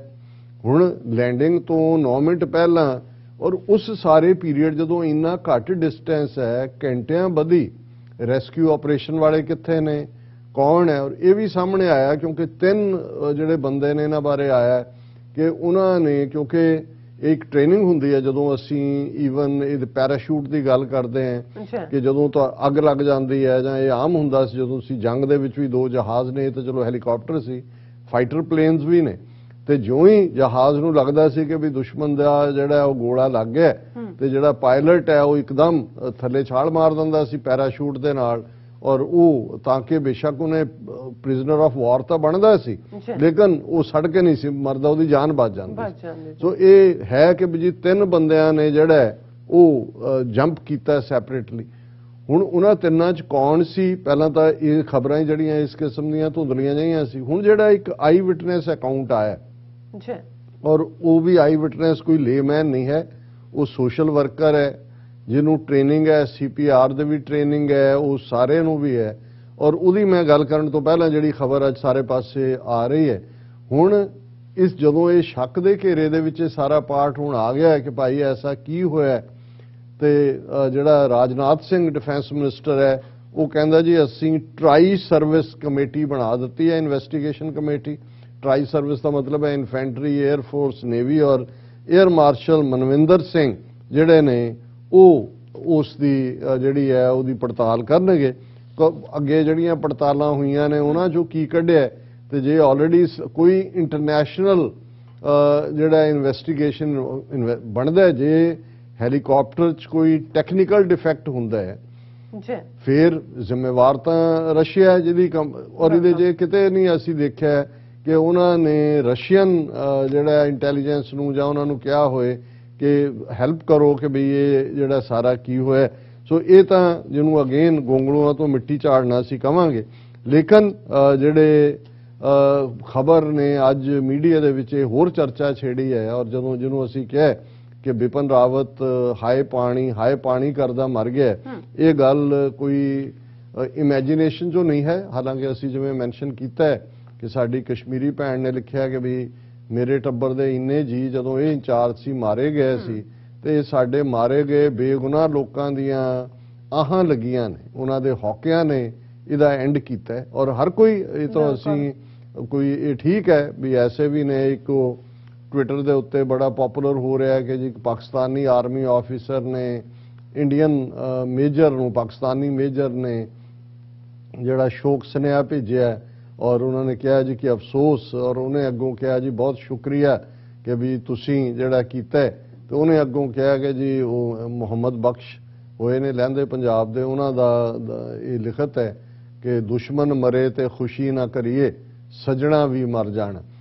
ਔਰ ਉਹਨੂੰ ਐਪਰੀਸ਼ੀਏਟ ਕੀਤਾ ਇੰਡੀਅਨ ਆਫੀਸਰ ਨੇ, ਔਰ ਟਵਿੱਟਰ ਦੇ ਉੱਤੇ ਜੀ ਵਾਇਰਲ ਹੋ ਗਿਆ ਜੀ, ਦੇਖੋ ਇਹ ਸਾਰਾ ਹੈ। ਇਹ ਠੀਕ ਹੈ, ਅਸੀਂ ਸਮਝਦੇ ਹਾਂ ਕਿ ਭਾਈ ਅਸੀਂ ਵੀ ਕੋਈ ਜਸ਼ਨ ਜਾਂ ਖੁਸ਼ੀ ਦੀ ਗੱਲ ਨਹੀਂ, ਪਰ ਜਦੋਂ ਅਸੀਂ ਲੇਖੇ ਜੋਖੇ ਦੀ ਗੱਲ ਕਰਦੇ ਹਾਂ ਜ਼ਿੰਦਗੀ ਦਾ ਇਹ ਵੀ ਹੁੰਦਾ ਹੈ। ਔਰ ਇਹ ਕਬੀਰ ਸਾਹਿਬ ਦਾ ਇੱਕ ਫਰਮਾਨ ਜਿਹੜਾ ਕਬੀਰ ਬੀਚਕ ਗ੍ਰੰਥ ਦੇ ਵਿੱਚ ਹੈ, ਗੁਰੂ ਗ੍ਰੰਥ ਸਾਹਿਬ 'ਚ ਨਹੀਂ ਹੈ, ਕਿ ਜਬ ਤੂੰ ਆਇਆ ਜਗਤ में जग हंसे तू रोए, ऐसी करनी कर चलो, जग हंसे तू रोए, नहीं तुम हंसो जग रोए। हाँ, जब तू आया जगत में जग हंसे तू रोए, ऐसी करनी कर चलो, तू हंसे जग रोए। ਹੁਣ ਜ਼ਾਹਰ ਹੈ ਕਿ ਜਦੋਂ ਬੱਚਾ ਪੈਦਾ ਹੁੰਦਾ ਹੈ ਉਹਦੀ ਪਹਿਲੀ ਕਰਾਈ ਚੀਕ ਦੇ ਨਾਲ ਹੀ ਖੁਸ਼ੀ ਹੁੰਦੀ ਹੈ ਕਿ ਭਾਈ ਠੀਕ ਹੈ, ਬਰਥ ਹੋ ਗਿਆ, ਕਿ ਭਾਈ ਤੂੰ ਰੋ ਰਿਹਾ ਸੀ ਦੁਨੀਆ 'ਚ ਆਉਣ ਵੇਲੇ, ਦੁਨੀਆ ਖੁਸ਼ੀ ਮਨਾ ਰਹੀ ਸੀ, ਪੇਰੈਂਟਸ ਖੁਸ਼ੀ ਮਨਾ ਰਹੇ ਸੀ ਕਿ ਵੀ ਤੇਰਾ ਜਨਮ ਹੋਇਆ। ਤੇਰੀ ਜ਼ਿੰਦਗੀ ਇਹੋ ਜਿਹੀ ਹੋਏ ਕਿ ਜਦੋਂ ਤੂੰ ਦੁਨੀਆ ਤੋਂ ਜਾਣਾ ਤੇ ਦੁਨੀਆ ਦੀਆਂ ਅੱਖਾਂ ਨਿੰਮ ਹੋਣ, ਗਿੱਲੀਆਂ ਹੋਣ, ਅਥਰੂ ਵਗ ਰਹੇ ਹੋਣ, ਤੂੰ ਖੁਸ਼ ਹੋਏ ਕਿ ਵੀ ਮੈਂ ਰੱਬ ਦੀ ਦਰਗਾਹ 'ਚ ਚੱਲਿਆ ਤੇ ਮੇਰਾ ਚਿਹਰਾ ਜਿਹੜਾ ਉਜਲ ਹੈ ਔਰ ਮੈਂ ਜ਼ਿੰਦਗੀ ਦੇ ਵਿੱਚ ਚੰਗੇ ਕੰਮ ਕੀਤੇ ਨੇ, ਔਰ ਦੁਨੀਆ ਰੋ ਰਹੀ ਹੋਏਗੀ ਕਿ ਨੇਕ ਬੰਦਾ ਸਾਡੇ ਚੋਂ ਚਲਾ ਗਿਆ। ਹੁਣ ਇਹ ਵੀ ਜੇ ਇਹਨੂੰ ਇਹਦੇ ਨਾਲ ਮਿਲਾ ਕੇ ਦੇਖੀਏ ਤੇ ਫਿਰ ਇਹ ਵੀ ਹੁੰਦਾ ਹੈ ਕਿ ਜਦੋਂ ਅਸੀਂ ਇਹ ਕਹਿੰਦੇ ਹਾਂ ਕਿ ਜੀ ਗਰੀਬਾਂ ਦੀਆਂ ਆਹ ਮਜ਼ਲੂਮਾਂ ਦੇ ਹੌਕੇ, ਇਹ ਸਾਰੇ ਅਲਟੀਮੇਟਲੀ ਜਾਂ ਕਿਸੇ ਦੀ ਬਦ ਦੁਆ ਇਹ ਵੀ ਕਿਹਾ ਜਾਂਦਾ ਸੀ। ਹੁਣ ਇਹ ਵੀ ਸਾਰੇ ਇਹਨਾਂ ਦਾ ਵੀ ਇੱਕ ਆਪਣਾ ਰੋਲ ਹੈ, ਪਰ ਮੈਂ ਹੁਣ ਉਸ ਆਈ ਵਿਟਨੈਸ ਨੂੰ ਹੀ ਕੋਟ ਕਰਾਂਗਾ ਬਿਨਾਂ ਉਸ 'ਚ ਕੋਈ, ਔਰ ਇਹ ਉਹਨਾਂ ਦੀ ਮੀਡੀਆ ਦੀ PTI ਔਰ ਉਹਨਾਂ ਦੀ ਹੈਡਲਾਈਨ ਹੈ some water, pani. First respondent recalls brief encounter with Chief of Defence Staff Rawat after chopper crash. फिर वो बंदा कहता है, सोशल वर्कर शिव कुमार उदा नाम है, I was upset, I could not give water immediately to such high ranking person of the country. कि मैं पानी, क्योंकि पानी है ही नहीं सी उत्थे। हुण ये है, when an army official in severe distress asked for some water from him, A. Shiv Kumar had no idea the man was the country's top soldier and its first Chief of Defence General Bipin Rawat, who would possibly later succumb to injuries sustained in a helicopter crash in the vicinity. ਇਹ ਉਹਨੇ ਆਪਣਾ ਦਿੱਤਾ ਹੈ, ਉਹਨੇ ਕਿਹਾ ਕਿ ਮੈਂ social worker ਹਾਂ, ਸਭ ਤੋਂ ਪਹਿਲਾਂ I was the first respondent, ਕਿ ਸਭ ਤੋਂ ਪਹਿਲਾਂ मैं उस साइट पे पहुंचे, reached the accident site where the Mi-17 VH carrying the late CDS, his wife Madhulika Rawat and 12 others crashed on Wednesday, killing 13 of them, including the general, while there is a lone survivor. ਇੱਕ ਜਿਹੜਾ ਉਹਨੂੰ ਹੁਣ ਉਹਨਾਂ ਨੇ ਸ਼ਾਇਦ ਬੰਗਲੌਰ ਦੇ hospital 'ਚ move ਕੀਤਾ ਹੈ, ਕੈਪਟਨ ਹੈ, ਔਰ ਉਹ ਪਹਿਲਾਂ ਵੀ ਹਾਦਸੇ ਦਾ ਸਰਵਾਈਵਰ ਹੈ, ਔਰ ਹੋਪਫੁਲੀ ਉਸ ਤੋਂ ਕੋਈ ਹੋਰ ਵੇਰਵਾ ਨਿਕਲੇਗਾ। ਜੇ ਇਹਨਾਂ ਨੇ ਜੇ ਤਾਂ ਕੰਸਪੀਰੇਸੀ ਹੋਈ ਫਿਰ ਉਹ ਬਚੇਗਾ ਨਹੀਂ, ਫਿਰ ਨਹੀਂ ਬਚਣਾ ਉਹਨਾਂ ਨੇ, ਔਰ ਅਦਰਵਾਈਜ਼ ਵੀ ਹੁਣ ਉਹਦਾ ਆਪਣਾ ਕਿੰਨਾ ਕਹਿ ਜਾਂ ਕੀ ਹੈ, ਕਿਸ ਹਾਲਤ 'ਚ ਆ ਉਹ, ਕਿੰਨਾ ਕੁ ਬੋਲਣ ਦੇ ਸਮਰੱਥ ਹੋਏਗਾ। ਹੁਣ ਇਹ ਟ੍ਰੇਨਡ ਫਸਟ ਰਿਸਪੋਂਡੈਂਟ ਹੈ ਸ਼ਿਵ ਕੁਮਾਰ, ਇਸ ਗੱਲ ਦਾ ਧਿਆਨ ਰਹੇ। ਉਹਨੇ ਇਹ ਕਿਹਾ ਕਿ he rush to spot following a phone call from a relative.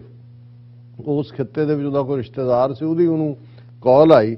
Even the copter was in flames making it clear we cannot save her. ਵੀ ਜਦੋਂ ਮੈਂ ਦੇਖਿਆ ਕਿ ਵੀ ਜਿਹੜਾ ਹੈਲੀਕਾਪਟਰ ਹੈ ਉਹ ਸ਼ੋਲੇ ਸੀ ਅੱਗ ਦੇ, ਉਹਦੇ ਆਲੇ ਦੁਆਲੇ। 3 of them had jumped out of the burning helicopter and those in the area were scampering to find resources to save the injured. Shiv Kumar said, added they managed to rescue them one by one and take them to the ambulance. ਹੁਣ ਤੁਸੀਂ ਦੇਖੋ ਵੀ ਇਸ level ਦਾ general 12 minute ਪਹਿਲਾਂ land ਕਰਨ ਤੋਂ connection ਟੁੱਟ ਜਾਂਦਾ ਹੈ। ਉਹ ਰੈਸਕਿਊ ਆਪਰੇਸ਼ਨ ਫੌਜ ਦੇ ਨੇ, ਉੱਥੇ ਵੀ ਪੂਰਾ ਆਰਮੀ ਬੇਸ ਹੈ, ਉਹਨਾਂ ਦਾ ਕੈਡਿਟ ਟ੍ਰੇਨਿੰਗ ਸੈਂਟਰ ਹੈ, ਜਨਰਲ ਰਾਵਤ ਉੱਥੋਂ ਹੀ ਪੜ੍ਹਿਆ ਹੈ, ਲੈਕਚਰ ਵੀ ਉੱਥੇ ਹੀ ਦੇਣ ਜਾ ਰਿਹਾ ਹੈ, ਜਿੱਥੋਂ ਉੱਡਿਆ ਹੈਲੀਕਾਪਟਰ ਉਹ ਵੀ ਇੱਕ ਵੱਡਾ 9 ਮਿੰਟ ਉਹ ਗਾਇਬ ਰਹਿੰਦਾ ਹੈ, ਉਹਨਾਂ ਨੂੰ ਕੋਈ ਲੋਕੇਸ਼ਨ, ਕਿਉਂਕਿ ਉਹਦੇ ਨਾਲ ਸਭ ਕੁਝ ਇਸ ਲੈਵਲ ਦਾ ਵੈਲ, ਉਹਨਾਂ ਨੂੰ ਪਤਾ ਹੈ ਕਿੱਥੇ ਡਿੱਗਿਆ ਹੈ। 9 ਮਿੰਟ ਦੇ ਵਿੱਚ ਤਾਂ ਤੁਸੀਂ ਕਿੱਥੋਂ ਦੇ ਕਿਤੇ ਪਹੁੰਚ ਜਾਂਦੇ ਹੋ, 10 ਮੀਲ 12 ਮੀਲ ਕਿਤੇ ਜਾਣਾ। ਪਰ ਇੱਥੇ ਇਹੀ ਵਿਚਾਰੇ ਦੇਸੀ ਜਿਹੜੇ ਨੇ ਸੋਸ਼ਲ ਵਰਕਰ, ਉਹ ਆਪਣਾ ਉਹਨਾਂ ਨੂੰ ਧੂਕ ਕਰ ਰਹੇ ਨੇ। ਵੀ saw 3 of them were alive। ਹੁਣ ਇਹ ਵੀ ਇੱਕ ਇੰਪੋਰਟੈਂਟ ਗੱਲ ਹੈ। ਪਹਿਲੀਆਂ ਜਿਹੜੀਆਂ ਰਿਪੋਰਟਾਂ ਗਵਰਨਮੈਂਟ ਲੈਵਲ ਤੇ ਜਾਂ ਦੂਜੇ ਉਹ ਤਾਂ ਸੀ ਜੀ ਕਿ ਉਹ ਦੂਸਰੇ ਉਹਨਾਂ ਨੇ ਬਾਇਓਲੋਜੀਕਲੀ ਉਹਨਾਂ ਨੂੰ ਆਇਡੈਂਟੀਫਾਈ ਕੀਤਾ ਰਾਵਤ ਕੌਣ।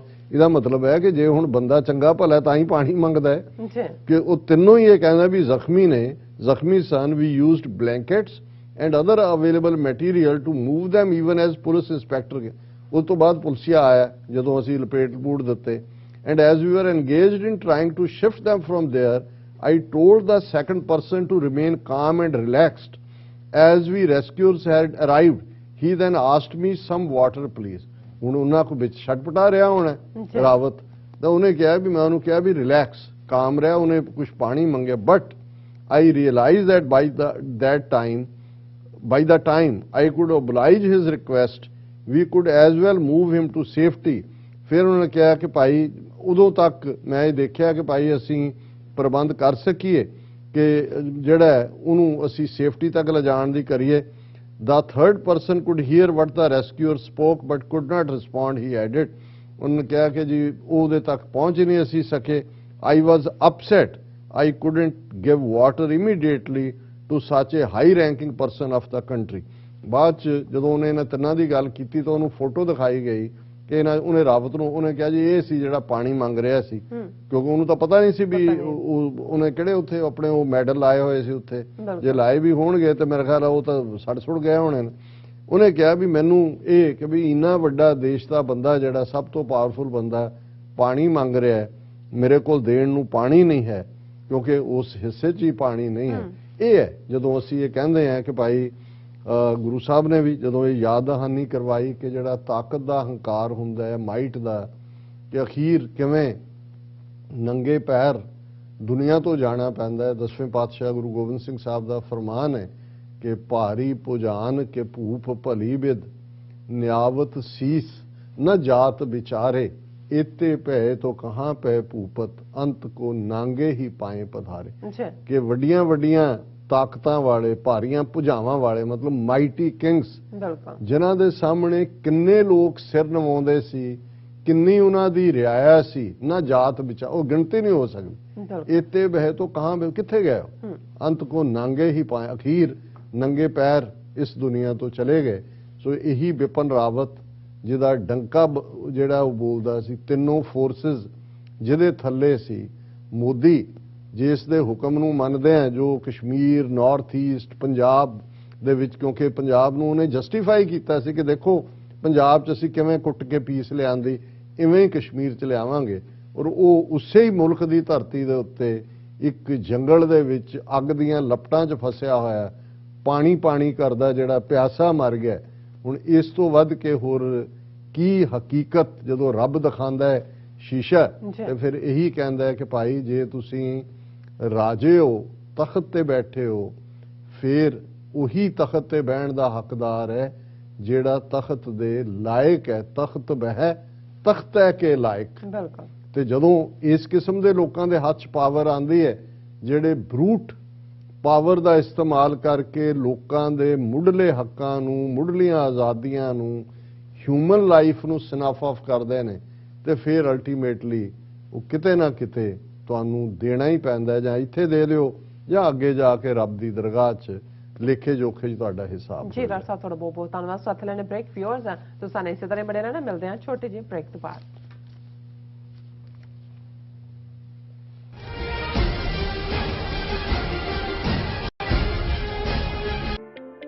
ਸਿਗਨੇਚਰ ਟਰੱਕ ਸਰਵਿਸ ਰਾਊਟ 81 ਉੱਤੇ ਐਗਜ਼ਿਟ 235 ਤੇ ਟਰੱਕਰ ਵੀਰਾਂ ਲਈ 24 ਘੰਟੇ ਰੋਡ ਸਰਵਿਸ ਦੀ ਸੁਵਿਧਾ ਮੌਜੂਦ। Heavy duty repair, oil change, ਪੁਰਾਣੇ ਅਤੇ ਨਵੇਂ tyre, computer diagnostic, DPF cleaning, brake service ਜਾਂ ਰਸਤੇ ਵਿੱਚ ਆਈ ਹਰ ਤਰ੍ਹਾਂ ਦੀ ਰਿਪੇਅਰ ਪ੍ਰੋਫੈਸ਼ਨਲ ਟੀਮ ਵੱਲੋਂ ਕੀਤੀ ਜਾਂਦੀ ਹੈ। ਬ੍ਰੇਕਫਾਸਟ, ਲੰਚ ਅਤੇ ਡਿਨਰ ਲਈ ਪੰਜਾਬੀ ਢਾਬੇ ਦਾ ਆਨੰਦ ਵੀ ਮਾਣੋ। ਡਰਾਈਵਰ ਅਤੇ ਟਰੱਕ ਆਪਰੇਟਰ ਵੀਰ ਡਿਸਪੈਚ ਦੀ ਸਰਵਿਸ ਲਈ ਸਾਡੇ ਨਾਲ ਸੰਪਰਕ ਕਰਨ। Signature truck service 58 triangle drive, वेयरस्केप, वर्जीनिया 24486। ਕੀ ਤੁਸੀਂ ਰੋਜ਼ਾਨਾ ਕੰਮ ਤੇ ਆਪਣਾ ਵਧੇਰੇ ਸਮਾਂ ਬਿਤਾਉਣ ਤੋਂ ਪਰੇਸ਼ਾਨ ਹੋ? ਆਪਣੀ ਪੂੰਜੀ ਨੂੰ ਕੰਮ ਤੇ ਲਗਾਓ, ਸਾਡੇ ਨਾਲ ਇਨਵੈਸਟ ਕਰੋ। ਅਸੀਂ ਤੁਹਾਡੀ ਪੂੰਜੀ ਤੋਂ ਤੁਹਾਡੇ ਲਈ ਵਧੇਰੇ ਪੈਸੇ ਬਣਾ ਸਕਦੇ ਹਾਂ। ਅਸੀਂ ਪ੍ਰਾਈਵੇਟ ਇਕੁਇਟੀ ਇਨਵੈਸਟਮੈਂਟ ਫਰਮ ਹਾਂ ਤੇ ਕਮਰਸ਼ੀਅਲ ਰੀਅਲ ਏਸਟੇਟ ਵਿੱਚ ਮਾਹਿਰ ਹਾਂ। Property management, leasing, asset management, commercial real estate investment ਵਿੱਚ ਸਾਰੀਆਂ ਸੇਵਾਵਾਂ ਲਈ ਅਮਰੀਕਾ ਭਰ ਵਿੱਚੋਂ ਤੁਸੀਂ ਸਾਡੇ ਤੱਕ ਪਹੁੰਚ ਕਰ ਸਕਦੇ ਹੋ। ਆਜ਼ਾਦ ਕਮਰਸ਼ੀਅਲ ਰੀਅਲਟੀ ਸਰਵਿਸਿਜ਼ ਤੇ Azad family trust, 701 north post oak road, suite number 204, Houston, Texas. ਤੁਸੀਂ ਸਾਨੂੰ ਸਾਡੇ ਫੋਨ ਨੰਬਰ 7136861277 ਤੇ ਵੀ ਸੰਪਰਕ ਕਰ ਸਕਦੇ ਹੋ। Azad commercial realty services.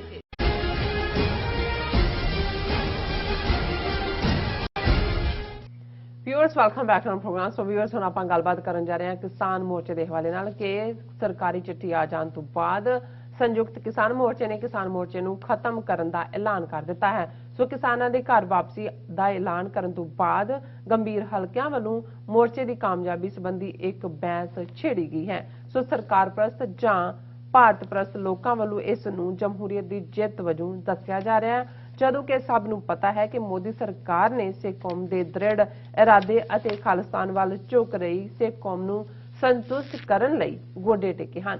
ਸੋ ਇਸ ਬਾਰੇ ਆਪਾਂ ਵਿਚਾਰ ਚਰਚਾ ਕਰਨ ਜਾ ਰਹੇ ਹਾਂ। ਸੋ ਅਸੀਂ ਚਾਹਾਂਗੇ ਕਿ ਤੁਸੀਂ ਨਾਲ ਇਸੇ ਤਰ੍ਹਾਂ ਬਣੇ ਰਹਿਣਾ, ਦੇਖਣ ਸੁਣਨ ਲਿਖਣ ਲਈ ਤੁਹਾਡਾ ਸਭ ਦਾ ਬਹੁਤ ਬਹੁਤ ਸ਼ੁਕਰੀਆ ਜੀ। ਡਾਕਟਰ ਸਾਹਿਬ ਕੀ ਕਹਿਣਾ ਚਾਹੋਗੇ? ਦੇਖੋ, ਇੱਕ ਉਰਦੂ ਦੀ ਲਾਈਨ ਦੁਹਰਾਈ ਜਾਂਦੀ ਸੀ, ਕੁਫਰ ਟੂਟਾ ਖੁਦਾ ਖੁਦਾ ਕਰਕੇ। ਜੀ ਮੋਦੀ ਸਰਕਾਰ ਹੁਣ ਜੋ ਕਿਸਾਨ ਜਥੇਬੰਦੀਆਂ ਮੰਗਦੀਆਂ ਸੀ ਕਿ ਜ਼ਬਾਨੀ ਕਲਾਮੀ ਤਾਂ ਕਹਿ ਰਹੇ ਹੋ, ਜੁਮਲੇਬਾਜ਼ੀ ਲਿਖ ਕੇ ਦਿਓ। 5 ਮੰਗਾਂ ਵੀ ਜਿਹੜੀਆਂ ਉਹਨਾਂ ਦੇ ਉੱਤੇ ਵੀ ਉਹਨਾਂ ਨੇ ਅਲਟੀਮੇਟਲੀ ਸਰਕਾਰ ਨੂੰ ਝੁਕਾਇਆ, ਇਹਦੇ 'ਚ ਕੋਈ ਸ਼ੱਕ ਨਹੀਂ ਹੈ। ਕਿਸਾਨ ਕਾਨੂੰਨ ਪਾਰਲੀਮੈਂਟ ਨੇ ਵਾਪਸ ਕੀਤੇ, ਪ੍ਰੈਜ਼ੀਡੈਂਟ ਨੇ ਸਾਈਨ ਕਰਤੇ, ਮਿਨੀਮਮ ਸਪੋਰਟ ਪ੍ਰਾਈਸ ਦੇ ਉੱਤੇ ਕਮੇਟੀ ਬਣ ਗਈ, ਕ੍ਰਿਮੀਨਲ ਕੇਸਿਸ ਸਟੇਟਾਂ ਨੂੰ ਹਦਾਇਤਾਂ ਕਰ ਦਿੱਤੀਆਂ ਕਿ ਵਾਪਸ ਲਓ, ਪਰਾਲੀ ਦੇ ਉੱਤੇ ਜਿਹੜਾ ਕ੍ਰਿਮੀਨਲਾਈਜ਼ ਸੀ ਸਾੜਨ ਦਾ ਉਹ ਕੰਮ ਮੁਕਾਤਾ, ਬਿਜਲੀ ਬਿੱਲ ਵੀ ਵਾਪਸ ਲੈਣ ਦੀ ਲਾਈਨ। ਲੇਕਿਨ ਇੱਕ ਜਿਹੜੀ ਅਫੀਸ਼ੀਅਲ ਲੈਟਰ ਆਉਣ ਤੋਂ ਬਾਅਦ, ਕਿਉਂਕਿ ਕਿਸਾਨਾਂ ਨੇ ਡੇਟ ਦਿੱਤੀ ਸੀ ਕਿ ਜਦੋਂ ਤੱਕ ਸਾਨੂੰ ਲਿਖਤੀ ਤੌਰ ਤੇ ਨਹੀਂ ਆਏਗਾ, ਔਰ ਉਹਨਾਂ ਦੇ ਅੱਜ ਜਿਹੜੀ ਹਿੰਦੀ ਦੇ ਵਿੱਚ ਸਟੇਟਮੈਂਟ ਉਹਨਾਂ ਦੀ ministry of agriculture and farmers welfare, department of agriculture ਔਰ ਸੰਜੇ ਅਗਰਵਾਲ ਦੇ ਦਸਤਖਤਾਂ ਥੱਲੇ ਠੇਠ ਹਿੰਦੀ, ਮੈਂ ਵਕਤ ਨਹੀਂ ਜ਼ਾਇਆ ਕਰਾਂਗਾ ਇਹਨੂੰ ਪੜ੍ਹ ਕੇ, ਪਰ ਉਹਦੇ 'ਚ ਬਿਲਕੁਲ ਜਿਹੜਾ ਹੈ ਉਹ 5 ਕਲੌਜ਼ ਦੇ ਵਿੱਚ ਹੀ ਇੱਕ ਇੱਕ ਕਰਕੇ ਉਹਨਾਂ ਨੇ ਇਹ ਮੰਨਿਆ। MSP ਵਾਲਾ ਵੀ, ਫਿਰ ਕਿਸਾਨਾਂ ਦੇ ਉੱਤੇ ਕੇਸ ਵੀ ਜਿਹੜੇ ਨੇ ਹਿਮਾਚਲ, ਉੱਤਰਾਖੰਡ, ਮੱਧ ਪ੍ਰਦੇਸ਼ ਦੂਜਾ, ਉਹਨਾਂ ਨੇ ਕਿਹਾ ਅਸੀਂ ਪੂਰੀ ਸਹਿਮਤੀ ਦੇ ਦਿੱਤੀ ਹੈ ਕਿ ਇਮੀਡੀਏਟਲੀ ਇਹ ਸਾਰੇ ਕੇਸ ਵਾਪਸ ਹੋਣਗੇ। ਇਸੇ ਤਰ੍ਹਾਂ ਜਿਹੜੀਆਂ ਹੋਰ ਵੀ ਕਿਸੇ ਥਾਂ ਤੇ ਕੋਈ ਕੇਸ ਨਜ਼ਰ ਆਏਗਾ ਉਹਨੂੰ ਵੀ ਵਾਪਸ ਲਿਆ ਜਾਏਗਾ। ਮੁਆਵਜ਼ਾ ਵੀ ਜਿਹੜਾ ਮੰਗਿਆ ਸੀ ਉਹਨਾਂ ਨੇ ਕੰਪਨਸੇਸ਼ਨ ਕਿਸਾਨਾਂ ਲਈ, ਪੰਜਾਬ ਦੀ ਤਰਜ਼ ਤੇ ਹਰਿਆਣਾ ਤੇ UP ਸਰਕਾਰ ਨੇ ਇਸ ਦੇ ਉੱਤੇ ਸਹਿਮਤੀ ਦੇ ਦਿੱਤੀ ਹੈ।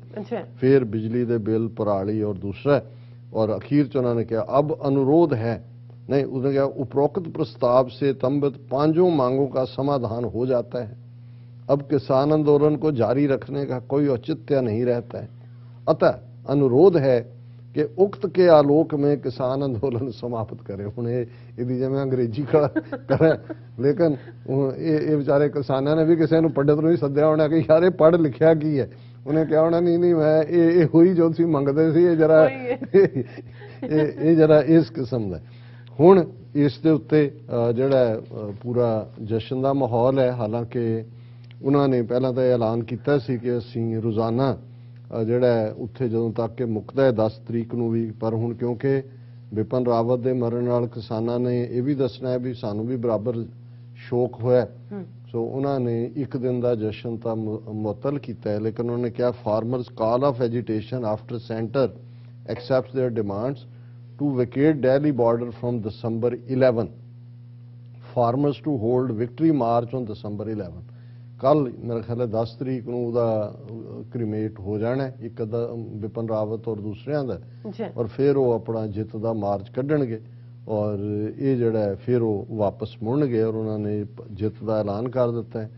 Twitterati post celebratory videos victory slogans as farmers protest comes to an end. ਹੁਣ ਟਵਿੱਟਰ ਦੇ ਉੱਤੇ ਔਰ ਸਾਰੇ ਪਾਸੇ ਬੜੇ ਭੰਗੜਿਆਂ ਦੀਆਂ ਤੇ ਦੂਸਰੀਆਂ ਆ ਰਹੀਆਂ ਨੇ। ਕੈਪਟਨ ਅਮਰਿੰਦਰ ਕੰਗ੍ਰੈਚੁਲੇਟਸ, ਉਹ ਵੀ ਕਹਿੰਦਾ ਦੇਖੋ ਜੀ ਅਸੀਂ ਜਿਤਾਤਾ।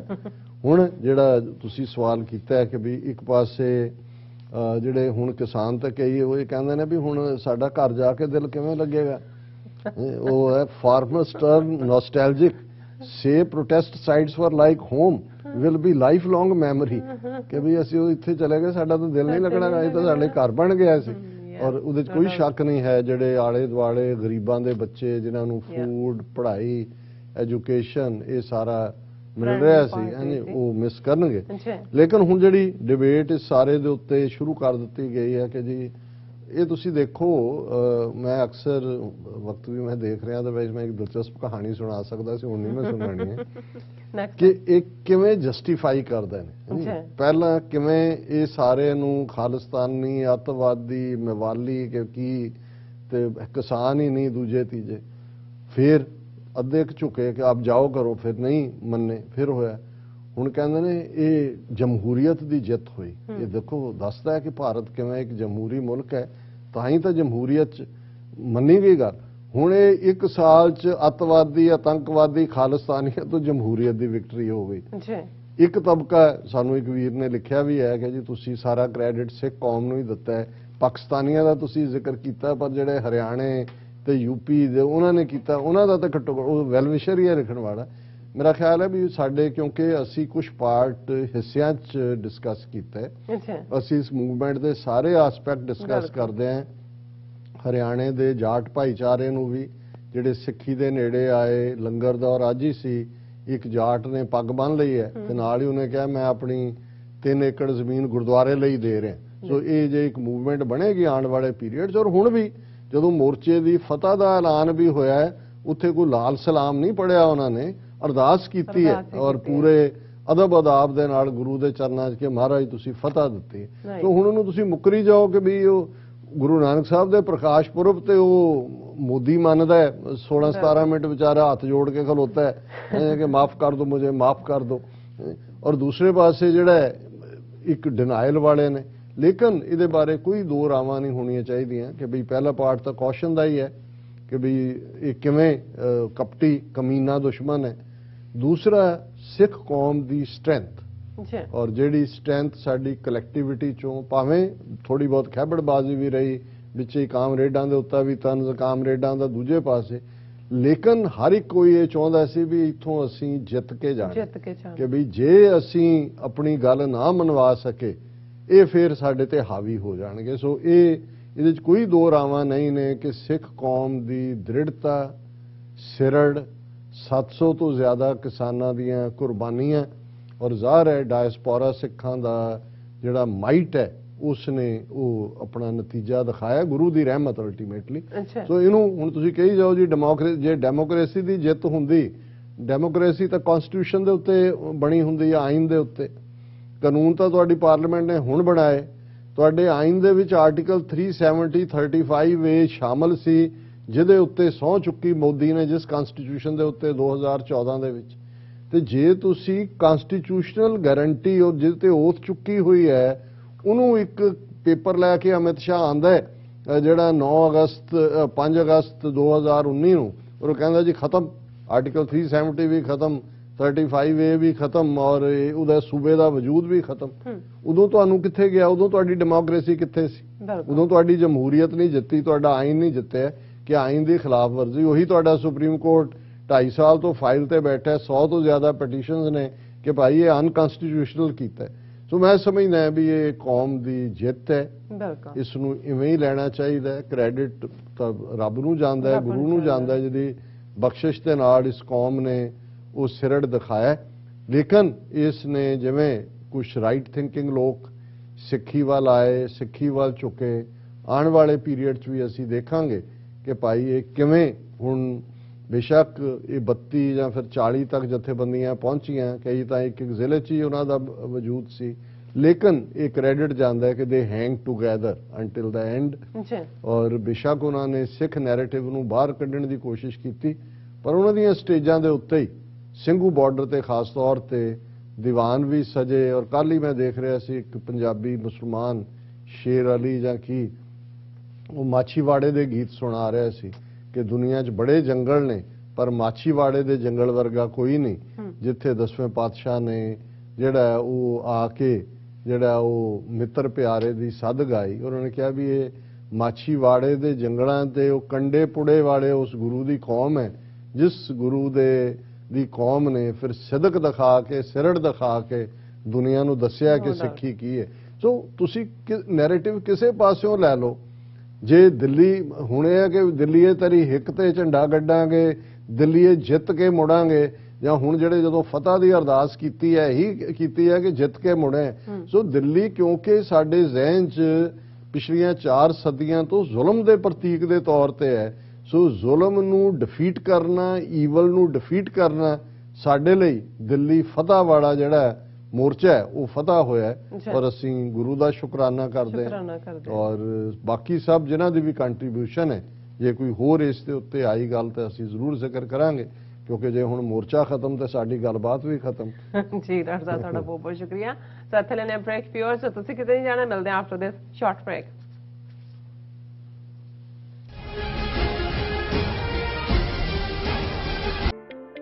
ਸਿਗਨੇਚਰ ਟਰੱਕ ਸਰਵਿਸ ਰਾਊਟ 81 ਉੱਤੇ ਐਗਜ਼ਿਟ 235 ਤੇ ਟਰੱਕਰ ਵੀਰਾਂ ਲਈ 24 ਘੰਟੇ ਰੋਡ ਸਰਵਿਸ ਦੀ ਸੁਵਿਧਾ ਮੌਜੂਦ। Heavy duty repair, oil change, ਪੁਰਾਣੇ ਅਤੇ ਨਵੇਂ tyre, computer diagnostic, DPF cleaning, brake service ਜਾਂ ਰਸਤੇ ਵਿੱਚ ਆਈ ਹਰ ਤਰ੍ਹਾਂ ਦੀ ਰਿਪੇਅਰ ਪ੍ਰੋਫੈਸ਼ਨਲ ਟੀਮ ਵੱਲੋਂ ਕੀਤੀ ਜਾਂਦੀ ਹੈ। ਬ੍ਰੇਕਫਾਸਟ, ਲੰਚ ਅਤੇ ਡਿਨਰ ਲਈ ਪੰਜਾਬੀ ਢਾਬੇ ਦਾ ਆਨੰਦ ਵੀ ਮਾਣੋ। ਡਰਾਈਵਰ ਅਤੇ ਟਰੱਕ ਆਪਰੇਟਰ ਵੀਰ ਡਿਸਪੈਚ ਦੀ ਸਰਵਿਸ ਲਈ ਸਾਡੇ ਨਾਲ ਸੰਪਰਕ ਕਰਨ। Signature truck service 58 triangle drive, Weyers Cave, Virginia 24486। Are you tired of property violations, ECB court hearings wasting your time? AM Expediting Drafting and Design is the solution for your problems. AM Expediting Drafting and Design offers services that range from architectural drawings to expediting services to DOB, FDNY, and other agencies. Or visit their location at 116-15 Myrtle Avenue in Richmond Hill. Call AM Expediting Drafting and Design now at 718-725-0059. Are you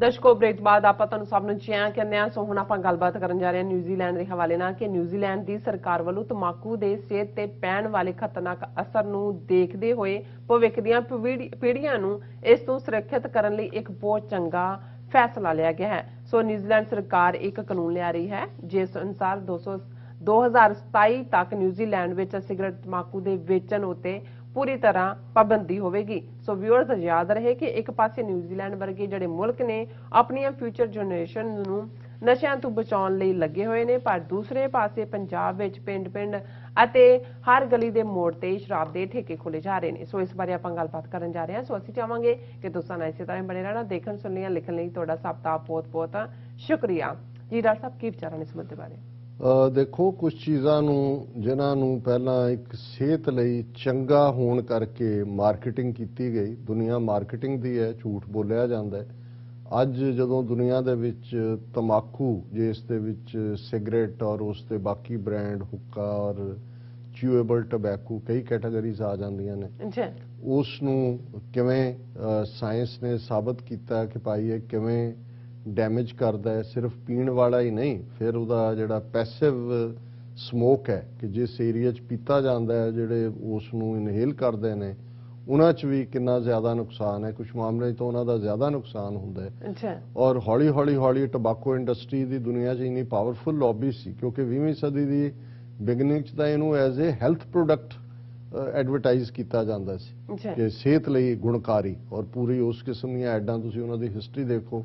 ਫਿਰ ਇੰਨੀ ਵੱਡੀ tobacco industry ਕਿ ਉਹਨਾਂ ਨੇ ਜਦੋਂ ਇਹ ਰਿਸਰਚਿਸ ਆ ਵੀ ਗਈਆਂ ਸੈਕੰਡ ਪਾਰਟ 20th ਸੈਂਚੁਰੀ ਕਿ ਭਾਈ ਕਿਵੇਂ ਲੰਗ ਕੈਂਸਰ ਔਰ ਦੂਸਰੀਆਂ ਬਿਮਾਰੀਆਂ ਦਾ ਵੀ ਉਹਨਾਂ ਨੇ ਉਹ ਡਾਟਾ ਦਬਾ ਛੱਡਿਆ ਕਿੰਨੀ ਦੇਰ। ਔਰ ਅਮਰੀਕਾ ਦੀ ਹਿਸਟਰੀ 'ਚ ਸਭ ਤੋਂ ਵੱਡਾ ਲਾਸੂਟ ਕਿੰਨੇ ਬਿਲੀਅਨ ਡਾਲਰ ਦਾ ਜਿਹੜਾ ਉਹਨਾਂ ਦੇ ਅਗੇਂਸਟ ਟobacco ਕੰਪਨੀਆਂ ਦੇ ਗਿਆ ਕਿ ਵੀ ਤੁਸੀਂ ਕਿੰਨਾ ਬੋਝ ਪਾਇਆ ਪਬਲਿਕ ਹੈਲਥ ਸਿਸਟਮ ਦੇ ਉੱਤੇ ਔਰ ਕਿਵੇਂ ਲੋਕਾਂ ਦੀਆਂ ਜਿਹੜੀਆਂ ਨੇ ਮੌਤਾਂ ਦੇ ਲਈ ਇਹ ਟobacco ਜ਼ਿੰਮੇਵਾਰ ਹੈ। ਔਰ ਉਸ ਤੋਂ ਬਾਅਦ ਹੀ ਇਹ ਹੋਇਆ ਵੀ ਹੌਲੀ ਹੌਲੀ ਪਾਬੰਦੀ ਰੈਸਟੋਰੈਂਟਾਂ 'ਚ ਨਹੀਂ, ਜਹਾਜ਼ਾਂ 'ਚ ਨਹੀਂ, ਤਾਂ ਆਮ ਸਮੋਕਿੰਗ ਤਾਂ ਪਬਲਿਕ ਹੁੰਦੀ ਸੀ।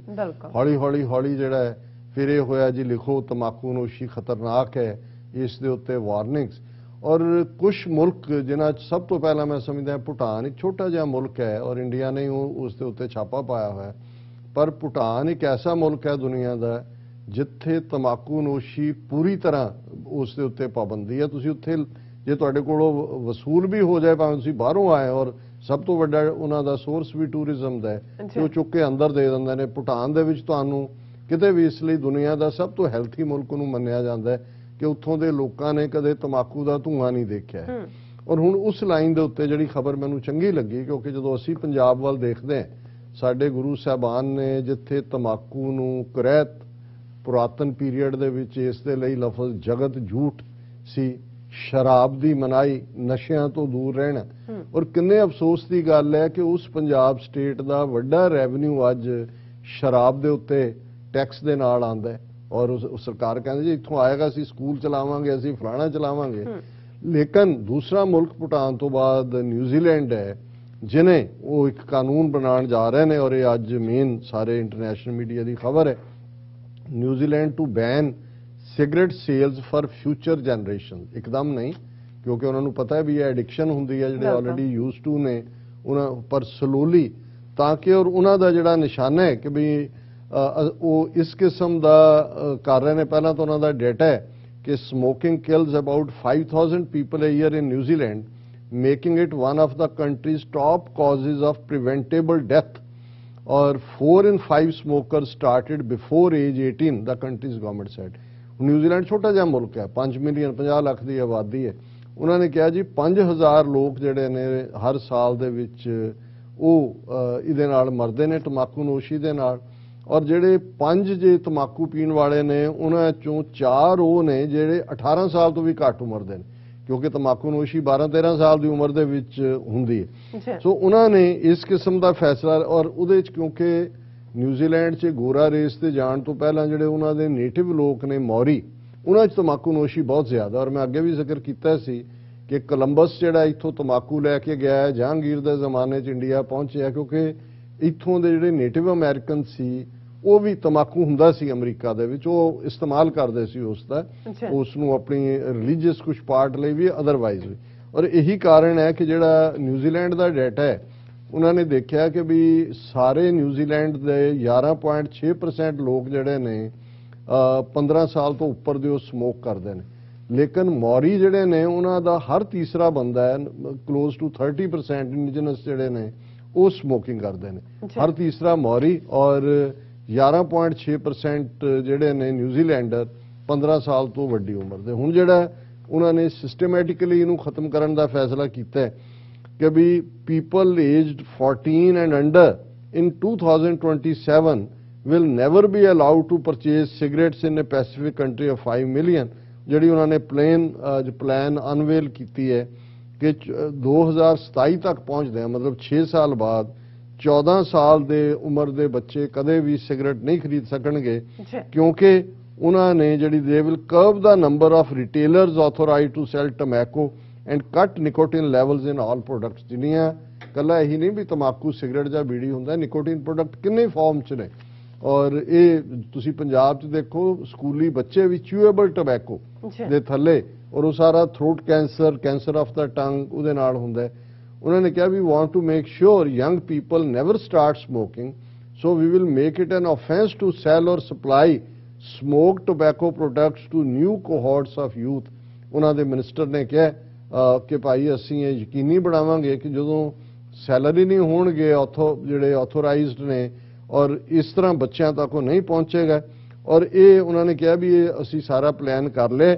Restrictions would then be rolled out in stages starting in 2024 beginning with a sharp reduction of number of authorised seller, ਉਹਨਾਂ ਦੇ ਉੱਤੇ ਪਾਬੰਦੀ ਵੇਚਣ ਵਾਲਿਆਂ ਤੇ, ਫੋਲੋਡ ਬਾਈ ਰਿਡਿਊਸਡ ਨਿਕੋਟਿਨ ਰਿਕੁਆਇਰਮੈਂਟਸ 2025 ਚ ਘਟ ਜਾਏਗੀ ਉਹਦੀ, and creation of smoke free generation starting in 2027 ਕਿ 2027 ਤੱਕ ਪਹੁੰਚਦੇ ਆ ਜਿਹੜੀ ਹੈ ਉਹ ਬਿਲਕੁਲ ਸਮੋਕ ਫ੍ਰੀ ਜਨਰੇਸ਼ਨ ਹੋਏਗੀ। ਕਾਸ਼ ਨਿਊਜ਼ੀਲੈਂਡ ਦੀ ਇਸ ਖਬਰ ਨੂੰ ਸਾਡੇ ਪੰਜਾਬ ਦੇ ਜਿਹੜੇ ਆਉਣ ਵਾਲੀਆਂ ਚੋਣਾਂ ਤੋਂ ਪਹਿਲਾਂ ਸਬਜ਼ ਬਾਗ ਲੋਕਾਂ ਨੂੰ ਦਿਖਾ ਰਹੇ ਨੇ, ਕੋਈ ਹਜ਼ਾਰ ਰੁਪਈਆ ਹਰ ਔਰਤ ਨੂੰ ਪੰਜਾਬ ਦੀ ਨੂੰ ਦੇਗਾ, ਕੋਈ ਮੁਫਤ ਆ ਦੇ ਦੇਗਾ, ਕੋਈ ਮੁਫਤ ਉਹ ਦੇ ਦੇਗਾ।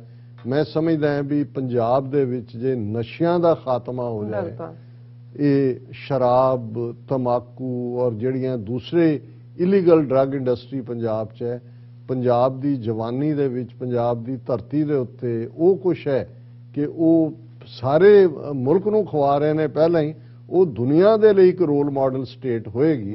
ਔਰ ਅਸੀਂ ਸਮਝਦੇ ਹਾਂ ਵੀ ਨਿਊਜ਼ੀਲੈਂਡ ਨੇ ਜਿਵੇਂ ਕੋਵਿਡ-19 ਨੂੰ ਕੰਟਰੋਲ ਕੀਤਾ, ਉਹਨਾਂ ਦੀ ਡਾਇਨਾਮਿਕ ਪ੍ਰਾਈਮ ਮਿਨਿਸਟਰ ਨੇ, ਹੁਣ ਜਿਹੜਾ ਇਹ ਪਾਰਟ ਹੈ ਇਹ ਵੀ ਅਲਟੀਮੇਟਲੀ ਇਵੇਂ ਹੀ ਹੁੰਦਾ ਵੀ ਭੂਟਾਨ ਪਹਿਲਾ ਮੁਲਕ ਸੀ, ਨਿਊਜ਼ੀਲੈਂਡ ਉਸ ਪਾਸੇ ਜਾ ਰਿਹਾ ਹੈ, ਹੌਲੀ ਹੌਲੀ ਅਸੀਂ ਉਹ ਟ੍ਰੈਂਡ ਯੂਰਪ ਦੇ ਵਿੱਚ ਦੇਖਾਂਗੇ। ਪਰ ਜੇ ਸਾਡੀ ਆਪਣੀ ਧਰਤੀ ਦੇ ਉੱਤੇ ਉਹ ਸ਼ਰਾਬ ਦੀ ਔਰ ਤੰਬਾਕੂ ਦੀ ਔਰ ਨਸ਼ਿਆਂ ਦੀ ਜਿਹੜੀ ਹੈ, ਉਹ ਜਿਵੇਂ ਇੱਕ ਨੇ ਬੀਬੀ ਨੇ ਫਿਲਮ ਬਣਾਈ ਸੀ ਸਿੱਖ ਕੁੜੀ ਨੇ, 6ਵਾਂ ਦਰਿਆ, ਕਿ ਕਦੇ ਪੰਜਾਬ ਨੂੰ 5 ਦਰਿਆਵਾਂ ਦੀ ਧਰਤੀ ਕਹਿੰਦੇ ਸੀ, 6ਵਾਂ ਦਰਿਆ ਨਸ਼ਿਆਂ ਦਾ ਜਿਹੜਾ ਸਾਡੀ ਜਵਾਨੀ ਨੂੰ ਰੋੜ ਰਿਹਾ। ਜੀ ਡਾਕਟਰ ਸਾਹਿਬ ਤੁਹਾਡਾ ਬਹੁਤ ਬਹੁਤ ਧੰਨਵਾਦ। ਸਾਥ ਲੈਣੇ ਬ੍ਰੇਕ, ਵਿਊਅਰਸ ਜੇ ਤੁਸੀਂ ਸਾਨੂੰ ਇਸ ਤਰ੍ਹਾਂ ਬਣੇ ਰਹਿਣਾ, ਮਿਲਦੇ ਹਾਂ after this short break.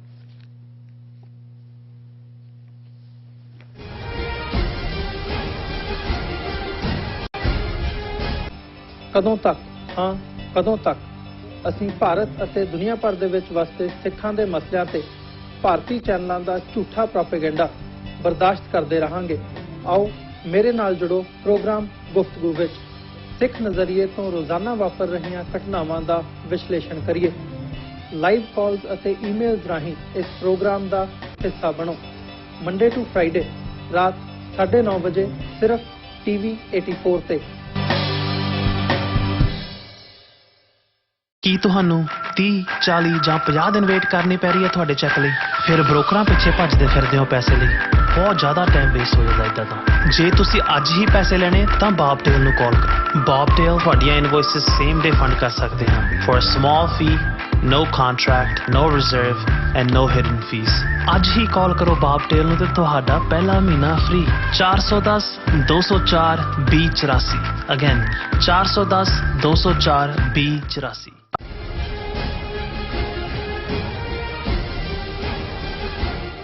Viewers welcome back on programme. So viewers ਹੁਣ ਆਪਾਂ ਗੱਲਬਾਤ ਕਰਾਂਗੇ ਕਿ ਦਿੱਲੀ ਦੀ ਇੱਕ ਅਦਾਲਤ ਨੇ ਹਿੰਦੂ ਅਤੇ ਜੈਨ ਜਥੇਬੰਦੀਆਂ ਵੱਲੋਂ ਦਾਇਰ ਕੀਤੀ ਗਈ ਪਟੀਸ਼ਨ ਖਾਰਜ ਕਰ ਦਿੱਤੀ ਹੈ, ਜਿਸ ਵਿੱਚ ਮੰਗ ਕੀਤੀ ਗਈ ਸੀ ਕਿ ਦਿੱਲੀ ਦੇ ਕੁਤਬ ਮੀਨਾਰ ਕੰਪਲੈਕਸ ਵਿੱਚ ਹਿੰਦੂ ਅਤੇ ਜੈਨ ਦੇਵੀ ਦੇਵਤਿਆਂ ਦੇ ਬੁੱਤ ਸਥਾਪਿਤ ਕਰਨ ਦੀ ਆਗਿਆ ਦਿੱਤੀ ਜਾਵੇ, ਕਿਉਂਕਿ ਕੁਤਬ ਮੀਨਾਰ ਨੂੰ 37 ਹਿੰਦੂ ਮੰਦਿਰ ਤੋੜ ਕੇ ਬਣਾਇਆ ਗਿਆ ਸੀ। ਸੋ ਇਸ ਬਾਰੇ ਆਪਾਂ ਵਿਚਾਰ ਚਰਚਾ ਕਰਨ ਜਾ ਰਹੇ ਹਾਂ। ਸੋ ਅਸੀਂ ਚਾਹਾਂਗੇ ਕਿ ਤੁਸੀਂ ਨਾਲ ਇਸੇ ਤਰ੍ਹਾਂ ਬਣੇ ਰਹਿਣਾ। ਦੇਖਣ ਸੁਣਨ ਲਈ ਲਿਖਣ ਲਈ ਤੁਹਾਡਾ ਸਭ ਦਾ ਬਹੁਤ ਬਹੁਤ ਧੰਨਵਾਦ। ਜੀ ਡਾਕਟਰ ਸਾਹਿਬ ਕੀ ਕਹਿਣਾ ਚਾਹੋਗੇ? ਦੇਖੋ, ਨਾਜ਼ੀ ਤਰਜ਼ ਦੇ ਉੱਤੇ ਬਣਿਆ RSS ਦਾ ਹਿੰਦੂਤਵੀ ਨੈਟਵਰਕ ਆਪਣੇ ਕੰਮੇ ਲੱਗਾ ਹੋਇਆ ਹੈ। ਅਪਰ ਲੈਵਲ ਤੇ ਮੋਦੀ, ਅਮਿਤ ਸ਼ਾਹ ਕਿਵੇਂ ਆਪਣੇ ਆਪ ਨੂੰ, ਖਾਸ ਤੌਰ ਤੇ ਮੋਦੀ ਇੰਟਰਨੈਸ਼ਨਲੀ ਜਿਹੜਾ ਪ੍ਰੋਜੈਕਟ ਕਰਦਾ ਹੈ ਕਿ ਜੀ ਜਮਹੂਰੀਅਤ ਔਰ ਸਾਰਾ ਔਰ ਸਭ ਕਾ ਸਾਥ, ਸਭ ਕਾ ਵਿਕਾਸ, ਅੱਜ ਵੀ ਉਹੀ ਨਾਅਰੇ ਬਾਹਰਲੀ ਦੁਨੀਆ ਨੂੰ ਦੱਸਣ ਦੇ ਲਈ ਉਹੀ ਬੁਲੰਦ ਕੀਤੇ ਜਾਂਦੇ ਨੇ। ਅਦਾਲਤੀ ਸਿਸਟਮ ਕਿਵੇਂ ਇਹਨਾਂ ਦਾ ਲੱਗਾ ਹੋਇਆ ਹੈ, ਜਿਹੜਾ ਜਦੋਂ ਕਨਸਟੀਟਿਊਸ਼ਨਲੀ ਕਿਸੇ ਚੀਜ਼ ਨੂੰ ਚੈਲੰਜ ਕੀਤਾ ਜਾਂਦਾ ਹੈ ਕਿ ਭਾਈ ਇਹ ਗਲਤ ਹੈ, ਤੇ ਬਹੁਤ ਸਾਰੀਆਂ ਅਦਾਲਤਾਂ ਹਿੰਦੂਤਵੀਆਂ ਦੇ ਹੱਕ 'ਚ ਭੁਗਤਦੀਆਂ ਨੇ। ਬਿਲਕੁਲ। ਇੱਧਰ ਅਸੀਂ ਦੇਖਦੇ ਹਾਂ ਕਿ ਯੂਪੀ ਦਾ ਡਿਪਟੀ ਚੀਫ ਮਿਨਿਸਟਰ ਟਵੀਟ ਕਰਦਾ ਹੈ ਕਿ ਭਾਈ ਹੁਣ ਅਸੀਂ ਮਥੁਰਾ ਦੀ ਮਸਜਿਦ ਜਿਹੜੀ ਹੈ ਈਦਗਾਹ, ਉਸ ਕ੍ਰਿਸ਼ਨ ਜੀ ਦੀ ਮੂਰਤੀ ਸਥਾਪਿਤ ਕਰਨੀ ਹੈ। ਹਿੰਦੂ ਮਹਾਸਭਾ ਉਸ ਦੇ ਉੱਤੇ ਪਹਿਲਾਂ ਬਿਆਨ ਦਿੰਦੀ ਹੈ। ਔਰ ਇਹਨਾਂ ਨੂੰ ਇਹ ਲੱਗਾ ਕਿ ਵੀ ਮੁਸਲਮਾਨਾਂ ਦੇ ਉੱਤੇ ਟਾਰਗੇਟ ਕਰਨ ਦੇ ਨਾਲ ਨਾਲ ਉਹਨਾਂ ਨੇ ਹੁਣ ਕਿਵੇਂ ਈਸਾਈਆਂ ਨੂੰ, ਜਿਨ੍ਹਾਂ ਨੂੰ ਪਿਛਲੇ ਸਾਲ ਤੋਂ ਜਿਹੜਾ ਉਹ ਲੀਵ ਦੈਮ ਅਲੋਨ ਛੱਡਿਆ ਹੋਇਆ ਸੀ, ਜਦੋਂ ਅਸੀਂ ਪਰਸੋਂ ਦੀ ਖਬਰ ਇਹ ਦੇਖਦੇ ਹਾਂ ਜਿਸ ਦੀ ਲਾਈਵ ਡਿਸਕਸ਼ਨ ਵੀ ਬਹੁਤ ਸਾਰੇ ਚੈਨਲਸ ਤੇ ਹੋਈ। Madhya Pradesh Hindu outfits lay siege to saint Joseph school over conversion of 8 students. ਹੁਣ ਗੰਜ ਬਸੌਦਾ ਮੱਧ ਪ੍ਰਦੇਸ਼ ਦਾ ਇੱਕ ਪ੍ਰੋਮੀਨੈਂਟ ਟਾਊਨ ਹੈ ਜਿੱਥੇ ਕਿ ਸੇਂਟ ਜੋਸਫ ਸਕੂਲ ਹੈ ਉਸ ਦੇ ਵਿੱਚ ਹਜ਼ਾਰਾਂ ਹਿੰਦੂ ਤਵੀਆਂ ਦੀ ਭੀੜ ਨੇ ਜਾ ਕੇ ਸਕੂਲ ਨੂੰ ਘੇਰਿਆ, ਉਸ ਦੇ ਉੱਤੇ ਵੱਟੇ ਮਾਰ-ਮਾਰ ਕੇ ਉਹਨਾਂ ਦੇ ਸ਼ੀਸ਼ੇ ਤੋੜੇ ਔਰ ਇਹ ਕਿਹਾ ਕਿ ਜੀ ਇਸ ਸਕੂਲ ਦੇ ਵਿੱਚ ਜਿਹੜਾ ਇੰਨੀ ਤਰੀਕ ਨੂੰ 8 ਸਟੂਡੈਂਟਸ ਨੂੰ ਈਸਾਈ ਬਣਾਇਆ ਗਿਆ, ਉਹਨਾਂ ਨੂੰ ਕਨਵਰਟ ਕੀਤਾ ਗਿਆ ਔਰ ਇਸ ਦੇ ਵਿੱਚ ਵਿਸ਼ਵ ਹਿੰਦੂ ਪਰਿਸ਼ਦ, ਬਜਰੰਗ ਦਲ, ਹਿੰਦੂ ਜਾਗਰਣ ਮੰਚ, ਅਖਿਲ ਭਾਰਤੀ ਵਿਦਿਆਰਥੀ ਪਰਿਸ਼ਦ, ਇਹ ਸਾਰੀਆਂ ਜਥੇਬੰਦੀਆਂ ਦੇ ਲੋਕ ਸੀ ਔਰ ਉਹਨਾਂ ਨੇ ਸਬ ਡਿਵੀਜ਼ਨਲ ਮੈਜਿਸਟ੍ਰੇਟ ਨੂੰ ਮੈਮੋਰੈਂਡਮ ਵੀ ਦਿੱਤਾ ਹੈ ਕਿ ਜੀ ਇਹ ਸਕੂਲ ਜਿਹੜੇ ਨੇ ਇਹ ਕਨਵਰਸ਼ਨ ਸੈਂਟਰ ਬਣੇ ਨੇ ਕ੍ਰਿਸਚੀਅਨਿਟੀ ਦੇ ਔਰ ਇਹਨਾਂ ਨੂੰ ਬੰਦ ਕਰਵਾਇਆ ਜਾਏ। ਜਦੋਂ ਕਿ ਜਿਹੜੀ ਸਕੂਲ ਦੀ ਪ੍ਰਿੰਸੀਪਲ ਹੈ ਉਹਨੇ ਕਿਹਾ ਜੀ ਇਹ ਬਿਲਕੁਲ ਝੂਠ ਹੈ, ਜਿਹੜੀ ਤਰੀਕ ਇਹ ਕਹਿ ਰਹੇ ਨੇ ਉਦੋਂ ਤਾਂ ਈਵਨ ਸਕੂਲ ਵੀ ਬੰਦ ਸੀ। ਉਹਨੇ ਕਿਹਾ ਜੀ ਇੱਕ ਡੈਲੀਬਰੇਟ ਤਰੀਕੇ ਨਾਲ YouTube ਔਰ TV ਚੈਨਲਸ ਦੇ ਉੱਤੇ ਜਿਹੜਾ ਹੈ ਇਹ ਝੂਠਾ ਪ੍ਰੋਪੇਗੈਂਡਾ ਕੀਤਾ ਜਾ ਰਿਹਾ ਔਰ ਉਹਨੇ ਸਿਕਿਉਰਿਟੀ ਦੀ ਮੰਗ ਕੀਤੀ ਹੈ। ਸੋ ਇਹ ਇੱਕ ਪਾਸੇ ਹੁਣ ਇਹ ਮੱਧ ਪ੍ਰਦੇਸ਼ ਦਾ ਵੱਡਾ ਇਹ ਸਕੂਲ ਹੈ ਜਿਸ ਦੀ ਇਹਦਾ ਇੱਕ ਵੱਡਾ ਰੈਪੂਟੇਸ਼ਨ ਹੈ, ਉਹਨੂੰ ਟਾਰਗੇਟ ਕੀਤਾ ਹੋਇਆ। ਉਸ ਤੋਂ ਪਹਿਲਾਂ ਅਸੀਂ ਦੇਖਿਆ ਵੀ ਕਿਵੇਂ ਗੁੜਗਾਵਾਂ ਜਿਹਨੂੰ ਇਹ ਗੁਰੂਗ੍ਰਾਮ ਕਹਿੰਦੇ ਨੇ ਉੱਥੇ ਪਬਲਿਕ ਪਲੇਸਿਸ ਦੇ ਉੱਤੇ ਜਿਹੜੇ ਕਿ ਈਵਨ 18 ਡੈਜ਼ਿਗਨੇਟਿਡ ਸਾਈਟ ਇਹਨਾਂ ਨੇ ਕਿਹਾ ਕਿ ਜੀ ਐਡਮਿਨਿਸਟ੍ਰੇਸ਼ਨ ਨੇ ਉੱਥੇ ਵੀ ਹਿੰਦੂ ਤੋਂ ਵੀ ਆ ਕੇ ਗੜਬੜ ਕਰਦੇ ਰਹੇ। ਫਿਰ ਇੱਕ ਦਿਨ ਖਬਰ ਆ ਗਈ ਕਿ ਜੀ ਮੁਸਲਮਾਨ ਮੁਲਾਣਿਆਂ ਨੇ ਜਾਂ ਦੂਜਿਆਂ ਦਾ ਸਮਝੌਤਾ ਹੋ ਗਿਆ ਹਿੰਦੂ ਤਵੀਆਂ ਦੇ ਨਾਲ, ਹੁਣ ਫਲਾਂ ਸਾਈਟਸ ਦੇ ਉੱਤੇ ਉਹ ਨਮਾਜ਼ ਪੜ੍ਹ ਸਕਦੇ ਨੇ। ਪਰ ਮੈਂ ਇਹ ਖਬਰ ਦੇਖ ਰਿਹਾ ਸੀ ਕਿ ਜਿਹੜੀ ਉਹਨਾਂ ਦੀ ਫਿਰ ਮੇਨ ਕੌਂਸਲ ਹੈ ਉਹਨਾਂ ਨੇ ਕਿਹਾ ਜੀ ਕਿਹੜੇ ਮੁਲਾਣੇ ਤੇ ਕਿਹੜੇ ਉਹਨਾਂ ਨੇ ਜਿਹੜਾ ਆਪਣਾ ਹੀ ਮੁਸਲਿਮ ਰਾਸ਼ਟਰੀ ਮੰਚ RSS ਨੇ ਬਣਾਇਆ ਹੋਇਆ ਉਹਨਾਂ ਦੇ ਨਾਲ ਹੀ ਜਿਹੜਾ ਕਰਕੇ ਤੇ ਕਰਤਾ ਜੀ ਮੁਸਲਿਮ ਕੌਂਸਲ ਰਿਜੈਕਟਸ ਕਲੈਰੀਕਲਸ ਨਮਾਜ਼ deal, the community will continue to offer prayers at all the 37 sites agreed upon in 2018। ਉਹਨਾਂ ਨੇ ਕਿਹਾ ਜੀ ਬਿਲਕੁਲ ਝੂਠ, ਇਹ ਸਾਨੂੰ ਨੁਮਾਇੰਦੇ ਨਹੀਂ ਹੈ ਸਾਡੇ, ਪਤਾ ਨਹੀਂ ਕਿੱਥੋਂ ਲੈ ਆਏ ਨੇ ਫੜ ਕੇ। ਉਹਨਾਂ ਨੇ ਕਿਹਾ ਅਸੀਂ ਜਿਹੜੇ ਐਡਮਿਨਿਸਟ੍ਰੇਸ਼ਨ ਨੇ 2018 ਚ ਸਾਨੂੰ 37 ਸਾਈਟ ਦਿੱਤੇ ਸੀ, ਅਸੀਂ ਉਹਨਾਂ ਦੇ ਵਿੱਚ ਨਮਾਜ਼ ਲਗਾਤਾਰ ਪੜ੍ਹਦੇ ਰਵਾਂਗੇ। ਹੁਣ ਕੱਲਾ ਇਹ ਨਹੀਂ ਹੈ ਕਿ ਵੀ ਇਹਨਾਂ ਨੇ ਰਾਮ ਜਨਮ ਭੂਮੀ ਦੇ ਨਾਂ ਥੱਲੇ ਅਯੁੱਧਿਆ ਜਾਂ ਜਿਵੇਂ ਇਹਨਾਂ ਨੇ ਨਾਅਰੇ ਲਾਏ ਸੀ ਕਿ ਇਹ ਤੋਂ ਪਹਿਲੀ ਝਾਂਕੀ ਹੈ, ਮਥੁਰਾ ਕਾਂਸ਼ੀ ਬਾਕੀ ਹੈ, ਕਿ ਵੀ ਅਸੀਂ ਮਥੁਰਾ ਚ ਵੀ ਔਰ ਕਾਂਸ਼ੀ ਬਨਾਰਸ ਚ ਵੀ ਜਿਹੜਾ ਮਸਜਿਦ ਤੋੜਨੀ ਔਰ ਮੰਦਿਰ ਬਣਾਉਣਾ ਹੈ। ਸੁਬਰਾਮਨਿਅਮ ਸਵਾਮੀ ਨੇ ਤਾਂ 100 ਤੋਂ ਜ਼ਿਆਦਾ ਮਸਜਿਦਾਂ ਨੂੰ ਜਿਹੜਾ ਉਹ ਲੈਣ ਦੀ ਗੱਲ ਕੀਤੀ ਸੀ, ਲੇਕਿਨ ਇਹ ਮੈਨੂੰ ਵੀ ਨਹੀਂ ਸੀ ਪਤਾ ਕਿ ਕੋਈ ਦਿੱਲੀ ਹਾਈ ਕੋਰਟ 'ਚ ਹਿੰਦੂਆਂ ਨੇ, ਹੁਣ ਇਹਨਾਂ ਨੂੰ ਲੱਗਦਾ ਵੀ ਸਾਡੀ ਇਕੱਲੀ ਹਿੰਦੂ ਤੋਂ ਵੀ ਜਦੋਂ ਅਸੀਂ ਗੱਲ ਕਰਦੇ ਹਾਂ ਤੇ ਰੌਲਾ ਪੈ ਜਾਂਦਾ ਹੈ। ਜੈਨ ਆਰਗੇਨਾਈਜੇਸ਼ਨਾਂ ਨੂੰ ਵੀ ਨਾਲ ਲਾਇਆ ਔਰ ਦਿੱਲੀ ਹਾਈ ਕੋਰਟ 'ਚ ਇਹਨਾਂ ਨੇ ਪੈਟੀਸ਼ਨ ਕੀਤੀ ਹੋਈ ਸੀ ਕਿ ਜੀ ਇਹ ਜਿਹੜਾ ਕੁਤਬ ਮੀਨਾਰ ਹੈ ਇਹ ਜਦੋਂ ਬਣਾਇਆ 12ਵੀਂ 13ਵੀਂ ਸਦੀ ਦੇ ਵਿੱਚ ਔਰ ਇਹਨੂੰ ਇਹਨਾਂ ਨੇ 37 ਸਾਡੇ ਜੈਨੀਆਂ ਦੇ ਔਰ ਹਿੰਦੂਆਂ ਦੇ ਮੰਦਿਰ ਤੋੜ ਕੇ ਉਸ ਦੀਆਂ ਮੂਰਤੀਆਂ ਦੇ ਨਾਲ ਬਣਾਇਆ ਗਿਆ ਔਰ ਇਹਦਾ ਨਾਂ ਇਹਨਾਂ ਨੇ ਕੁਵਤ ਉਲ ਇਸਲਾਮ ਰੱਖਿਆ ਕਿ ਮਾਈਟ ਆਫ ਇਸਲਾਮ, ਅਰਬੀ ਦਾ ਲਫ਼ਜ਼ ਹੈ ਕੁਵਤ। ਉਹਨਾਂ ਨੇ ਕਿਹਾ ਹਾਈ ਕੋਰਟ 'ਚ ਵੀ ਕਿਉਂਕਿ ਇਹ ਜਿਹੜਾ 13ਵੀਂ ਸਦੀ ਦਾ ਬਣਿਆ ਹੋਇਆ, ਕਿਉਂਕਿ 1192 ਦੇ ਵਿੱਚ ਮੁਹੰਮਦ ਗੌਰੀ ਨੇ ਹਰਾਇਆ ਦਿੱਲੀ ਦੇ ਪ੍ਰਿਥਵੀ ਰਾਜ ਚੌਹਾਨ ਨੂੰ ਔਰ ਉਸ ਤੋਂ ਬਾਅਦ ਜਿਹੜਾ ਕੁਤਬਦੀਨ ਐਬਕ ਕਮਾਂਡਰ ਸੀ ਮੁਹੰਮਦ ਗੌਰੀ ਦਾ, ਉਹਨੇ ਵਿਸ਼ਨੂੰ ਹਰੀ ਦਾ ਮੰਦਿਰ ਔਰ 27 ਜੈਨ ਔਰ ਹਿੰਦੂ ਮੰਦਿਰ ਢਾਹ ਕੇ ਕੁਤਬ ਮੀਨਾਰ ਬਣਾਇਆ ਸੀ। ਇਹਨੂੰ ਜਿਹੜਾ ਸਾਡੇ ਹਵਾਲੇ ਕੀਤਾ ਜਾਏ ਔਰ ਅਸੀਂ ਇੱਥੇ ਮੂਰਤੀਆਂ ਸਥਾਪਿਤ ਕਰਕੇ ਜਿਹੜਾ ਅਸੀਂ ਪੂਜਾ ਕਰਨਾ ਚਾਹੁੰਦੇ। ਹੁਣ ਮਤਲਬ 12ਵੀਂ ਸਦੀ ਤੋਂ ਤੁਸੀਂ ਸ਼ੁਰੂ ਕਰ ਲਓ, ਅੱਜ ਅਸੀਂ 21ਵੀਂ ਸਦੀ ਦੀ ਗੱਲ ਕਰ ਰਹੇ ਹਾਂ। 900 ਸਾਲ ਪਹਿਲਾਂ ਦੀ ਕਹਾਣੀ ਨੂੰ ਇਹ ਜਿਹੜਾ ਹੁਣ ਹਿੰਦੂ ਤਵੀ ਕਿਵੇਂ ਇਤਿਹਾਸ ਨੂੰ ਪੁੱਠਾ ਗੇੜਾ ਦੇ ਰਹੇ ਨੇ। ਔਰ ਹਾਲਾਂਕਿ ਜੇ ਈਵਨ ਇਹਨਾਂ ਦੀ ਇਹ ਦਲੀਲ ਵੀ ਮੰਨ ਲਈ ਜਾਏ ਤਾਂ ਫਿਰ ਭਾਰਤ ਦੇ 90% ਮੰਦਿਰ ਬਚਣਗੇ ਨਹੀਂ ਅੱਜ ਦੇ ਵੀ, ਕਿਉਂਕਿ ਇਹ 90% ਮੰਦਿਰ ਜਿਹੜੇ ਨੇ ਉਹਨਾਂ ਥਾਵਾਂ ਤੇ ਉਹਨਾਂ ਨੇ ਬਣਾਏ ਨੇ ਜਿੱਥੇ ਕਿ ਬੁੱਧ ਧਰਮ ਨਾਲ ਸੰਬੰਧਿਤ ਮੱਠ ਸੀ, ਬੁੱਧਿਸਟ ਮੰਦਿਰ ਸੀ। ਜਦੋਂ ਲਗਭਗ 800 ਤੋਂ 1000 ਸਾਲ ਭਾਰਤ 'ਚ ਬੁੱਧ ਧਰਮ ਕਨਿਸ਼ਕਾ ਦੇ ਜ਼ਮਾਨੇ 'ਚ, ਅਸ਼ੋਕ ਦੇ ਜ਼ਮਾਨੇ 'ਚ ਸਭ ਤੋਂ ਗਿਆ ਔਰ ਜਿੰਨੇ ਅੱਜ ਪ੍ਰਾਚੀਨ ਮੰਦਿਰ ਕਹਿੰਦੇ ਨੇ ਉਹ ਸਾਰੇ ਦੇ ਸਾਰੇ ਬੋਧੀਆਂ ਦੇ ਮੱਠ ਸੀ ਜਿਨ੍ਹਾਂ ਨੇ ਬੁੱਧ ਦੀਆਂ ਮੂਰਤੀਆਂ ਚੁੱਕ ਕੇ ਬਾਹਰ ਮਾਰੀਆਂ, ਉੱਥੇ ਸ਼ਿਵਲਿੰਗ ਰੱਖ ਦਿੱਤੇ ਔਰ ਅੱਜ ਵੀ ਉਹਨਾਂ ਦੇ ਡਿਜ਼ਾਈਨ ਔਰ ਸਟਰਕਚਰ ਇਹ ਦੱਸਦੇ ਨੇ ਕਿ ਬਈ ਜੇ ਤੁਸੀਂ ਹੁਣ ਇਹੀ ਖੇਲ ਖੇਲਣੀ ਹੈ ਕਿ ਕਿਨੇ ਕੀ ਕੀਤਾ, ਫਿਰ ਤੁਸੀਂ ਸਾਰੇ ਆਪਣੇ ਚੁੱਕੋ ਉੱਥੋਂ ਸ਼ਿਵਲਿੰਗ ਜਿਹੜੇ ਰੱਖੇ ਹੋਏ ਨੇ ਮੰਦਿਰਾਂ ਦੇ ਵਿੱਚ ਔਰ ਉਹ ਲੋਕਾਂ ਨੂੰ ਹੱਕ ਦਿਓ ਕਿ ਬਈ ਉਹ ਬੁੱਧ ਧਰਮ ਦੇ ਹਵਾਲੇ ਕਰੋ, ਵੀ ਤੁਸੀਂ ਵੀ ਉਹਨਾਂ ਦੇ ਇਹ ਤਾਂ ਇੱਕ ਵਕਤ ਰਿਹਾ ਜਦੋਂ ਜਿਹਦੇ ਹੱਥ 'ਚ ਪਾਵਰ ਆਂਦੀ ਸੀ ਉਹ ਆਪਣੀ ਚਲਾਉਂਦਾ ਸੀ। ਉਹਨਾਂ 'ਚੋਂ ਕੁਝ ਬਾਦਸ਼ਾਹ ਲੋੜ ਤੋਂ ਜ਼ਿਆਦਾ ਜਿਹੜੇ ਨੇ ਫੈਨੈਟਿਕ ਰੋਲ ਅਦਾ ਕਰਦੇ ਸੀ ਆਪਣੀ ਗੱਦੀ ਨੂੰ ਕਾਇਮ ਰੱਖਣ ਦੇ ਲਈ। ਸੋ ਹੁਣ ਔਰ ਮੈਂ ਸਮਝਦਾ ਵੀ ਅੱਜ ਦੀ ਡੇਟ 'ਚ ਤਾਂ ਦਿੱਲੀ ਕੋਰਟ ਨੇ ਠੀਕ ਫੈਸਲਾ ਦਿੱਤਾ ਹੈ कि Delhi court rejects suit seeking restoration of Hindu and Jain deities inside Qutub Minar complex। Delhi court ਨੇ ਇਹਨਾਂ ਹਿੰਦੂ ਤਵੀ ਜਥੇਬੰਦੀਆਂ ਦੇ ਇਸ ਦਾਅਵੇ ਨੂੰ ਰਿਜੈਕਟ ਕੀਤਾ ਔਰ ਇਸ ਦੇ ਉੱਤੇ ਉਹਨਾਂ ਨੇ ਜਿਹੜੀ ਜੱਜ ਹੈ ਸਿਵਲ ਜੱਜ ਨੇਹਾ ਸ਼ਰਮਾ ਉਹਨੇ ਕਿਹਾ ਕਿ India had a culturally rich history, it has been ruled over by numerous dynasties. During arguments, the counsel for plaintiff has vehemently argued on the point of national shame. However, nobody has denied that wrongs were not committed in the past, but such wrongs cannot be the basis for disturbing the peace of our present and future.